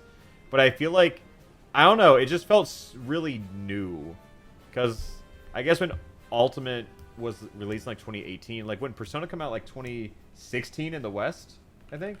2016 in Japan and then 2017 in the West. Gotcha. Okay, yeah, that's pretty recent for a 2018 release. It does feel a little fan servicey. It feels a little marketing-y. Even though Persona 5 was one of the best games of, that, not only those years, but also that the entire generation. A deserved spot, don't get me wrong, but, like, definitely one of its time, because by the time this game comes out, like, they could have added Persona 4 Pro Tag back then. They're going to add Persona 6 Pro Tag whenever that time comes around. I think it makes sense to cut him. Hero, I think we keep here. I think stays for the same reason Cloud. Yeah, it's just such a big iconic part of RPG and gaming history, and also like just Nintendo as well. Nintendo publishes most of the Dragon Quest games on Nintendo platforms over here. Yeah. So it just kind of feels like Hero kind of feels like an inevitability rather than like, oh man, even though he was obviously added to kind of market Dragon Quest 11S. I think but, Hero was added you know, way too late to Smash Brothers. Yeah, it feels like something that should have been added like in Brawl or Smash Wii U, you know? I think it would have been warranted at the time, because what's nice about Hero is kind of like the thing we were talking about Pokemon, is that the character inherently has like 4 different skins of like 4 different heroes. And let's say Dragon Quest 13 or 12, whatever comes out, we just add that one into the skins. Like, we don't need to change the moveset. We don't need to change the name. It's Hero. Yeah. Where Joker is genuinely this is just Joker from Persona 5. That's the biggest like it's difference. not like, yeah. So I think Hero stays. Banjo and Kazooie is a total just fan favorite pick. I don't really think it makes sense to have him if we're cutting like Mega Man and Simon and all of that stuff. Yeah. I think they get the cut. I agree, because it's pretty obvious that like with how Ultimate's a new edition roster went, they were still pulling from like the Smash 4 pull. I mean, Bayonetta was like the easiest one that was like, oh, it's exciting, but it's not like a massive announcement. Like Ridley being added, K. Rool, Belmont, like that just reeks of like the Smash 4 pull to me. And Banjo DLC is just extension of that. Steve probably as well. Sora definitely. Yeah, where like Banjo is like such a like big thing on like the online reviewer circle kind of thing of like, oh, Banjo Kazooie, we love Banjo People Kazooie. People who grew up with Banjo Kazooie and that's it. Yeah, it's just like it's really cool to see Banjo here, just because it feels like, oh man, this character that was ripped from Nintendo comes back home. Yeah, this is so it's poetic. Nice, blah blah blah. Yeah, but in the grand scheme of things, like it's weird to say that Banjo and Kazooie might have been like one of the least impactful DLC characters. I agree. In the game. Yeah. It's really weird to say that, but it's also like, let's look at it from like, even like in terms of like negative reactions, like people complaining about Byleth or Pyra and Mythra and stuff. Like that elicited more of like a big just anything, talking point, emotion. Yeah, where Banjo and Kazooie, it felt like it was acceptable. Just like, yeah. It was like, oh, yeah, this is awesome. But then, like, it's just like, all right, they're in the game. That's it. You know, like, it feels like it's just like, it's weird. I don't think it helps that, like, Banjo is such a, like, not a super fun character to play either. Like, he's kind of slow, projectile heavy, and it's, like, a lot of, like, people knew who Banjo was in the West, but all Americans had more fun with Hero. You know what I mean? Yeah.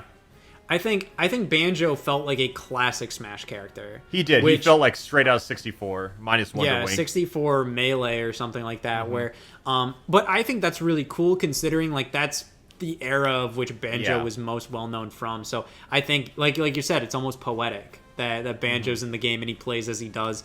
But overall, like total like whatever fan favorite pick. Like I love that he's here, but it's also like, like let's just be honest here. He's gonna get the cut. Terry, similar thing. Like I'm kind of like I was I was one of those little baby boys who didn't know enough about SNK history and all of that at the time. When Terry was announced. Yeah, where like now I understand why Terry is a respectable pick and understand why he matters. Back then I was just kind of like, it just seems like a B grade Capcom fighter ripoff kind of thing. Yeah. But, well, for the most part, like, that was kind of true. Because, like, one of the reason I knew Terry was because, like, I have a friend who lives in Mexico. And all those arcades back then couldn't afford Street Fighter. So they all bought, like, SNK stuff. So it's so interesting that, like, in that South American, like, Central America, like, Terry is huge. But overall, in the grand scheme of things... Yeah. Terry has a lot of the same gimmicks that like Ryu does in terms of like, oh, you can do the fighting inputs and all that. And it feels very much like all the fighting game characters are kind of cut from the same cloth. It's like, oh, this is their gimmick. I kind of feel like that gimmick was really cool with Ryu, but then when they kept doing it, I was kind of like, all right, Ryu represented fighting games, and it's great to have, I think it's great to show representation of other fighting games, but if we're cutting down the roster by half, I think it really makes sense to just have that one major fighting game rep. I think there's an argument for Kazuya. I'm pro Kazuya just with how Tekken is. Really? Ooh, yeah, okay. All right, well, we'll get to Kazuya when we get to Kazuya. Or Kazuya. I always say Kazuya. But Kazuya, like Kazooie. Like Banjo and Kazooie. If we're getting rid of Banjo and Kazooie, we'll keep Kazuya. Byleth, either we could keep Byleth as kind of like a rep as like, oh man, that's going to be our next Fire Emblem rep, but we could also put an X over them because we did for Incineroar. But here's the other thing. I think Byleth could serve the same role as Chrom. Like, even though Awakening isn't the newest game, Byleth is still like... I just think it's worth that, like, people played Three Houses, which is just something that you didn't always have with, say, Corrin, who was there for marketing, Roy, who was there for marketing. And then we got 3 reps from Awakening, which is crazy. So you think we should keep Byleth, just not even put the X over them? Because I'm in favor of doing that, even though like Byleth was like one of the most negatively received characters in the release, but I'm okay with keeping the X off of them. I think for the reasons stated before. Byleth, I'm pro keeping Byleth just because like I think they like have their value. I don't think Byleth was necessarily the issue. I think it was just the straw that broke the camel's back, Byleth as the 4th DLC or the 4th Fire Emblem character isn't that big of an issue. It's that it was the 8th. And also, what I personally think made the Byleth reveal so polarizing was that the entire Fighter's Pass before Byleth was third-party characters. It felt like it was all going to be like Joker, Hero, Banjo, Terry, like all... Like, I think what's so interesting is that's such an international pack of like Hero's big in the East, Banjo's big in the West, Terry's big in like Latin America. I think like that's so cool.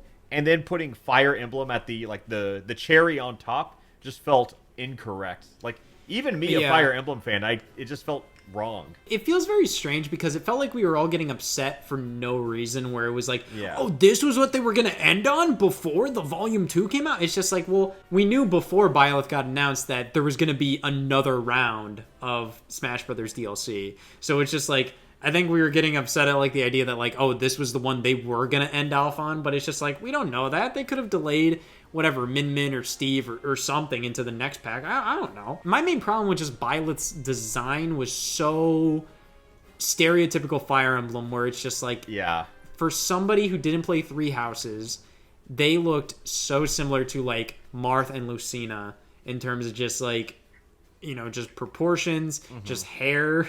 It was hard to tell them apart. Like if you were even like, and like I'm colorblind, so like even though like there is... Yeah, even though there is like a slight difference in color between Byleth and Marth's hair color. Yeah, it's more like a seafoam than like a blue, but...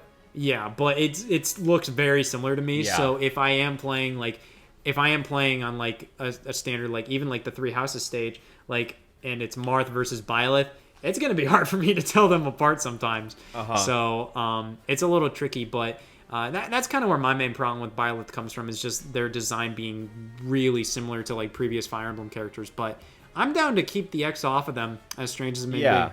Because like, to be fair, they could have added Byleth into like the base game for promotion like they did with past characters they really wanted to, and that would have been met with more controversy. I don't even think we need like Fire Emblem Engage as pro tag in the next game or anything. I think Byleth is fine. I'll defend Byleth, but... Where do you stand on Min Min? See, that's tricky because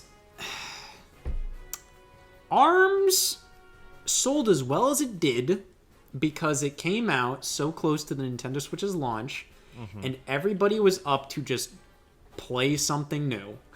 Yeah. And a lot of people liked ARMS. A lot of people like myself were a little disappointed at the lack of content. And some people absolutely hated the game. But I think overall, it does have a fan base. It did have a consistent enough fan base playing online and all of that. I mean, visually, the music, like... Oh, it was it's fantastic. Nice. The I like the presentation world. was great. Yeah, the presentation's great for ARMS. It felt like they wanted to just do another Splatoon, but in a different genre. It felt very similar I agree. in almost every way outside of like the gameplay and genre and character designs. In terms of like they were trying to do this whole lore that was kind of in the game, but not really. Like they even had like their own kind of fake language and random stuff like that, and the free updates, and they had like a test punch and all of that. It just felt like Nintendo similar. wanted to do something very similar to Splatoon, but with a completely different franchise. They're two IPs that they've dropped in like the last decade. Yeah, which is good because like everybody was begging them to do new stuff, and they did. And I think both of the franchises, at least conceptually, in terms of like the design and memorability, like Splatoon was obviously way better, but ARMS, I think ARMS did a decent enough job for what it was. I think if there was more ARMS, like we have 3 Splatoons, you know. Yeah. You know, if they're gonna drop ARMS 2 eventually, like that's a different topic. Because I think just even like ignoring the legacy or how recognizable Min Min is or something like that, like they could add Springman and Min Min in the next one. But I think it's like it's worth entertaining the thought of keeping them just because it's like this is Nintendo's game, and if they're gonna do more, this is a whole world they've created, blah blah blah. It's like it's their new IP. So like I can go either way. I personally I'm like, yeah, screw it, scrap Min Min, but like logistically after talking, I feel like we could keep her. She brings a lot of variety in terms of like it's a very specific kind of like moveset, and no one else fighter, could be like, that. No, and I think that's what's really cool about her. And I think her design is really cool. I think ARMS music is great. The ARMS aesthetic is really fun. Now I'm thinking like, oh, we could even add Springman. You know, like, oh, we could have 2. Like, well, it's strange because Min Min was like one of the first major characters that's not really like on the box. You know, it was like the representative of that franchise. The first like non-main character to be the first addition in their series, right? Yeah, the second would be like Pyramithra. Yeah, well, I think like the entire idea behind Min Min's inclusion was that they said like there's no main character of ARMS. Everybody's the main character. I don't agree with that personally. Yeah, I don't because Springman was always like Springman had a clone in ARMS, like the Springatron Man, whatever. Yeah, it's just Metal Sonic kind of energy. Yeah, it's Springman was always the Ryu of ARMS. Yeah, Ribbon Girl was the Chun-Li. Yeah, and Springtron was Ken or Evil Ryu. The Akuma or something like that. Yeah, it's like I don't agree with that, but Min Min was like the most unique and like coolest idea for like a fighter. Like obviously like Twintel was like a fan favorite, but I felt like Min Min kind of kept that whole like using her arms. Twintel used like her pigtails, you know. Yeah, I think so it was it's mainly like, that like the director of ARMS wanted Min Min, and I think she won the popularity poll. Like kind of yeah, she just got in by that. I'm down to keep Min Min just off. It's Nintendo's fighting game. You know, let's put Min Min in.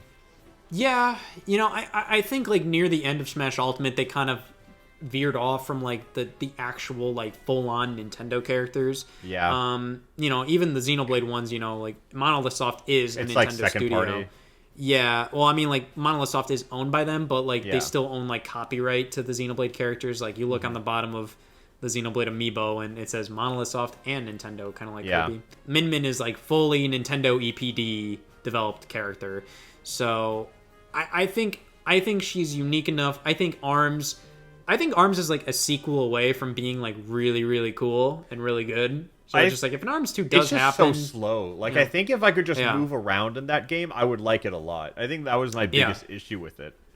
Yeah, it felt like a party game that was designed like a traditional fighting game or like whatever. Like they were trying to make it a traditional fighting game, like in terms of like esports savvy kind of fighting game, but it had too many elements of like a party game, but it didn't have enough to make it a fun party game. Like they didn't have enough crazy items and all that I stuff. Like all the side modes they had, but like the thing I really like about say like Street Fighter 6 coming up is that they have like a world you can explore. Like my favorite thing is the story modes in games that don't need them. Yeah, and I'm really excited ARMS about that. Ours didn't have that, and it felt prime for it. It felt prime for just some dumb, stupid ass like little mode you could do that in. But they had like more like Smash Classic mode was pretty much all they had for that. But yeah, anyways, I'll keep Min, and we'll keep Steve. Sephiroth, Sephiroth is interesting. I agree. I think like he falls in this camp of like villains, right? Like we need villains, and we have Bowser, K. Rool, Ganondorf. The thing with Sephiroth is that he is the JRPG villain. Like like of course we have Cloud, but Hero kind of filled the same role as like, oh, this is your JRPG protagonist. Even like Joker or Sora could have done the same thing, but I don't think anybody feels like the cultural void that is Sephiroth. Because I mean, even in like competitive Smash, Sephiroth is an incredibly lame and distant character, but people still think he's cool because it's Sephiroth. It's interesting because like no other third-party series has a non-Echo Fighter second rep, you know? So it's just like, do you think Final Fantasy VII, and not even Final Fantasy as a whole, because whenever they show Cloud or Sephiroth, it's always Smash across Final Fantasy VII. Do you think Final Fantasy is the one that deserves that, or do you think another franchise does? I'd say like another JRPG villain. Well, I mean, I also like in third party, but I agree with you. Yeah. In general, third party, you know, I'd say Sonic. Sonic definitely deserves more. I think like Sonic deserves a second rep more, but that's not to say Final Fantasy doesn't deserve it. Does it feel weird? Like, I almost feel like Sonic was begrudgingly added by, like, Sakurai. Yeah, you know, it's like, a lazy character design. Yeah, and, like, I mean, like, I think that was the whole thing with Brawl, was that they were like, oh, yeah, you know, we added Sonic last minute because, like, we saw all the demand for it, and, you know, he almost didn't happen, but we got him in there, and that's why, like, his character design, like, the way his character is in Smash Brothers feels very lazy. It feels like it's all the same. Yeah, like, and even then, excusable in Brawl, but I'm just shocked it never got updated from Smash 4 to Wii U. Yeah, and even then, like, there's not a lot of like Sonic remixes or you know, music wise in Smash Brothers past like that Angel Island zone. I think it was Angel Island zone in Brawl. That was like the only one. And after that, it was just kind of like they'd add like a couple from like the newest games. Like they have Studiopolis and something from Sonic Forces. I feel like with Sonic, like in the perfect Smash roster, like you add Shadow as an Echo Fighter, and then you add someone else as a new character. Yeah, like that makes sense to me. I think Sonic's way deserving of like 3, even like 4 characters if you really wanted to. Yeah. But I feel like the Smash development team or Sakurai is just kind of like, we're good. Like, let's just have still Sonic, the Nintendo argument. They're still holding over that grudge. Yeah, looking at it as a whole, I do agree. Maybe Street Fighter could have like another rep, but it's also like, you know, I think Ryu, at least in our roster we're creating, I think Ryu is like the main only one that you really, really need. But yeah, I do agree with you. Like Sephiroth is like the only other one that's like, all right, you get that one. But like when we're cutting half the roster, does Sephiroth stay? I think it's easy to say no. Like if push comes to shove, we can say no. But in my roster, like Sephiroth stays just because I think this game needs villains. And when we're like, one of the, you know, think about whenever like the Smash trailers happen, you know, they have those awesome graphics of like Mario fighting Bowser, Link fighting Ganon. We're getting rid of like Fox Wolf, you know, we're getting rid of that dynamic. We don't have like any villains for like Fire Emblem, which is a very represented series. We don't have any villains in like Pokemon, which is another super represented series. Is that why you want to keep Kazuya? Because Kazuya kind of follows that role a little bit. I don't think he's like a villain to the roster. I just think like Tekken to me is like growing up there was there was Smash Brothers, Street Fighter, and Tekken for like fighting games. I was like, this covers all 3 kinds of fighting games because like even though Kazuya is like a fighting game, it's like an arena fighter, whereas like Ryu is this 2D traditional fighting game. And I think like even though Ryu and Kazuya are both like FGC oriented, I think Kazuya represents something else than Ryu does. But I think what Ryu represents is the same thing that Terry or Ken represent. I think that's fair. So like I'm down to keep both of those. Pyramithra But in can the go. middle. Yeah. Yeah, well, that technically counts as like 2 characters right there. That's two. Yeah, I think Xenoblade's good with like just like Shulk. Yeah. At least like as it stands, like, you know, having to cut. I think Pyra and Myth are a cool mechanic. You know, it kind of does fulfill that, Pokemon you know, the trainer void thing. Yeah, and also the void left when, you know, Sheik became separate from Zelda. But overall, I think, I don't know. I mean, like, Xenoblade has had 4 entries so far, you know, if you're counting X as well. Yeah. So it's just like, it, you know, like, I think it is deserving of, like, 2, but it's also, like, you know, you look at, like, Splatoon has gotten 3 entries, and it's one of the most popular Inkling. series of Nintendo. Yeah, and you only have Inkling, and, you know, it's newer than Xenoblade, but not by a crazy ton. So it's just, like, you know, it kind of feels like, you know, like, all right, kind of like balancing out, like, all right, the newer Nintendo series, which one deserves more, you know. I feel like Splatoon probably deserves a little bit more. But yeah, I think Shulk is like a perfect representation of Xenoblade. Pyra and Myth are kind of like bonuses. I feel like it could kind of be what we were like composing Fire Emblem to be in like the Brawl era, where it's like it's Shulk and the newest entrant. Like in Smash 6, it wouldn't be Shulk Pyramithra, it'd be like Shulk Noah, you know? Yeah, I think that's fair. I think Kazuya, like you were saying, like, I'm definitely hearing you with that, where, you know, Ryu can represent kind of the 2D fighting game. Yeah. And you know, because Kazuya can kind of represent the 3D one. Sora, I think, is another kind of fan favorite. I think Sora gets axed, because it's not only is it like dealing with Disney, which is something like I wouldn't wish on my own worst enemy, but it's just like, I don't know if it's just me getting older, which it probably has a lot to do with, honestly, but I feel like Sora has, ironically enough, lost the magic because it's just been so long. But I just feel like the character isn't as interesting anymore because it felt like an impossibility back before Cloud was added. You know, like that's really the turning point of Smash Brothers. Yeah, I think overall Sora, it was awesome to see him in the game. Yeah, I'm a good not like final character too. Yeah, but it's also like a very fan favorite character, and you can see where they had to like duck around, and I don't feel like, well, I feel like his representation like is pretty good in terms of like the Kingdom Hearts, like the Final Fantasy element of Kingdom Hearts. There's another whole element of Kingdom Hearts, and like obviously like I think Sora is kind of cool as the final inclusion mainly because he is kind of the representation of crossovers in the crossover fighting game. I think that's kind of cool. I think it's cool. I mean, the image of like him and Mario and everything, but also, can we just quickly talk about how every Smash character, or every Smash game, has never ended on a good final character? Yeah. Where it's just like, what? Like, look at this roster. Like, what is it? The last character in Brawl was, I mean, Wolf, Toon Link, and Jigglypuff were hidden in the game, but I think, like, the last character announced for Brawl pre-release was Olimar. Yeah. Well, I mean, technically, on the roster here, they consider it to be Wolf. And then Duck Hunt. Oh, but I'm Smash saying 4. like last announced character, because remember they didn't used to show every character before release.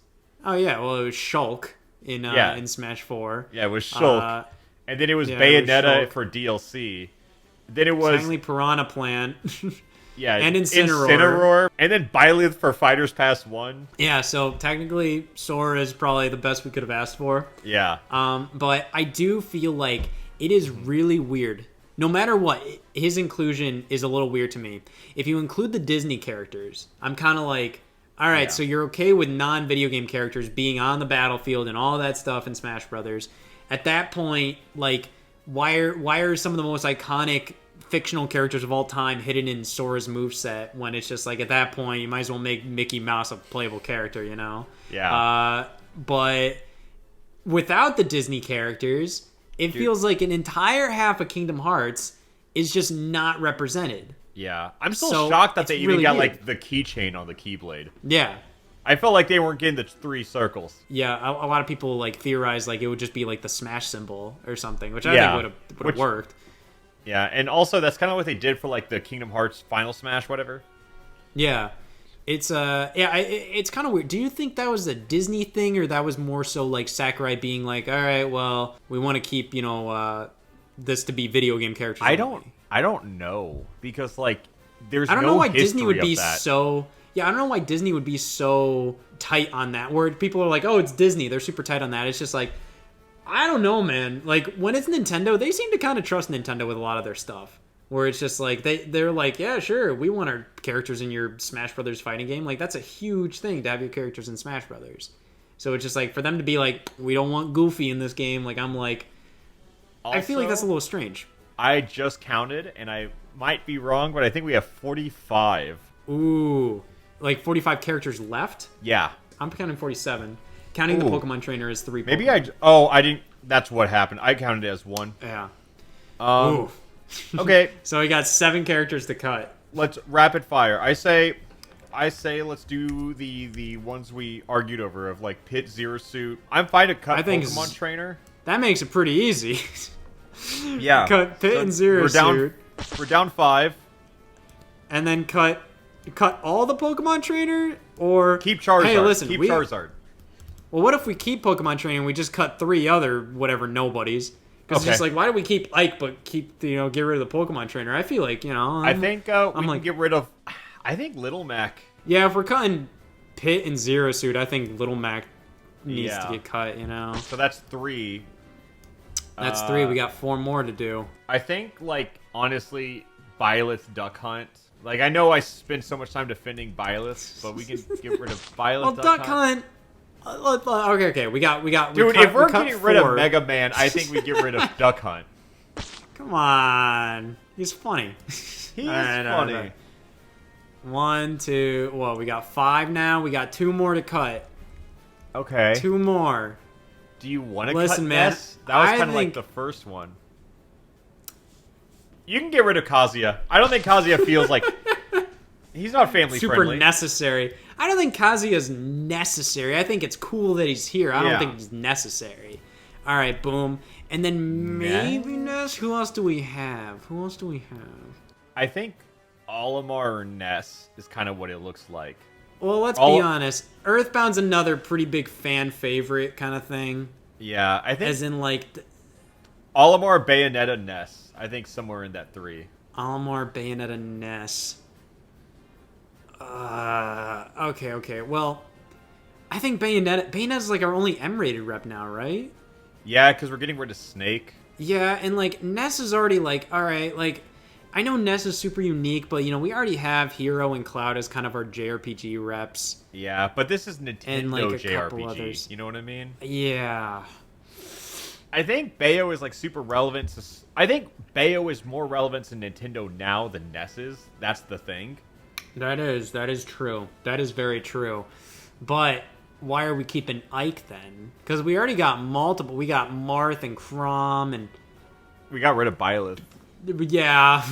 Yeah. But I think... then why do we have Chrom? Oh, man. Well, Ike is like kind of like a Smash Brothers royalty at this point. Yeah. So it's just like, I think we're kind of keeping him just because we like him. Because he's been in so many Smash Brothers games. Marth, where it's just Chrom like, you just kind of need sense. Marth in an Awakening rep. I agree with that. So it's just like, I think we could cut Ike. Is that our last character then? I think that's 40, right? You want to double check? 38, 39, 40! We got it done! Yeah. No, I think that's good. I think we did it. I can't wait to not sleep at night because of the choices that I made.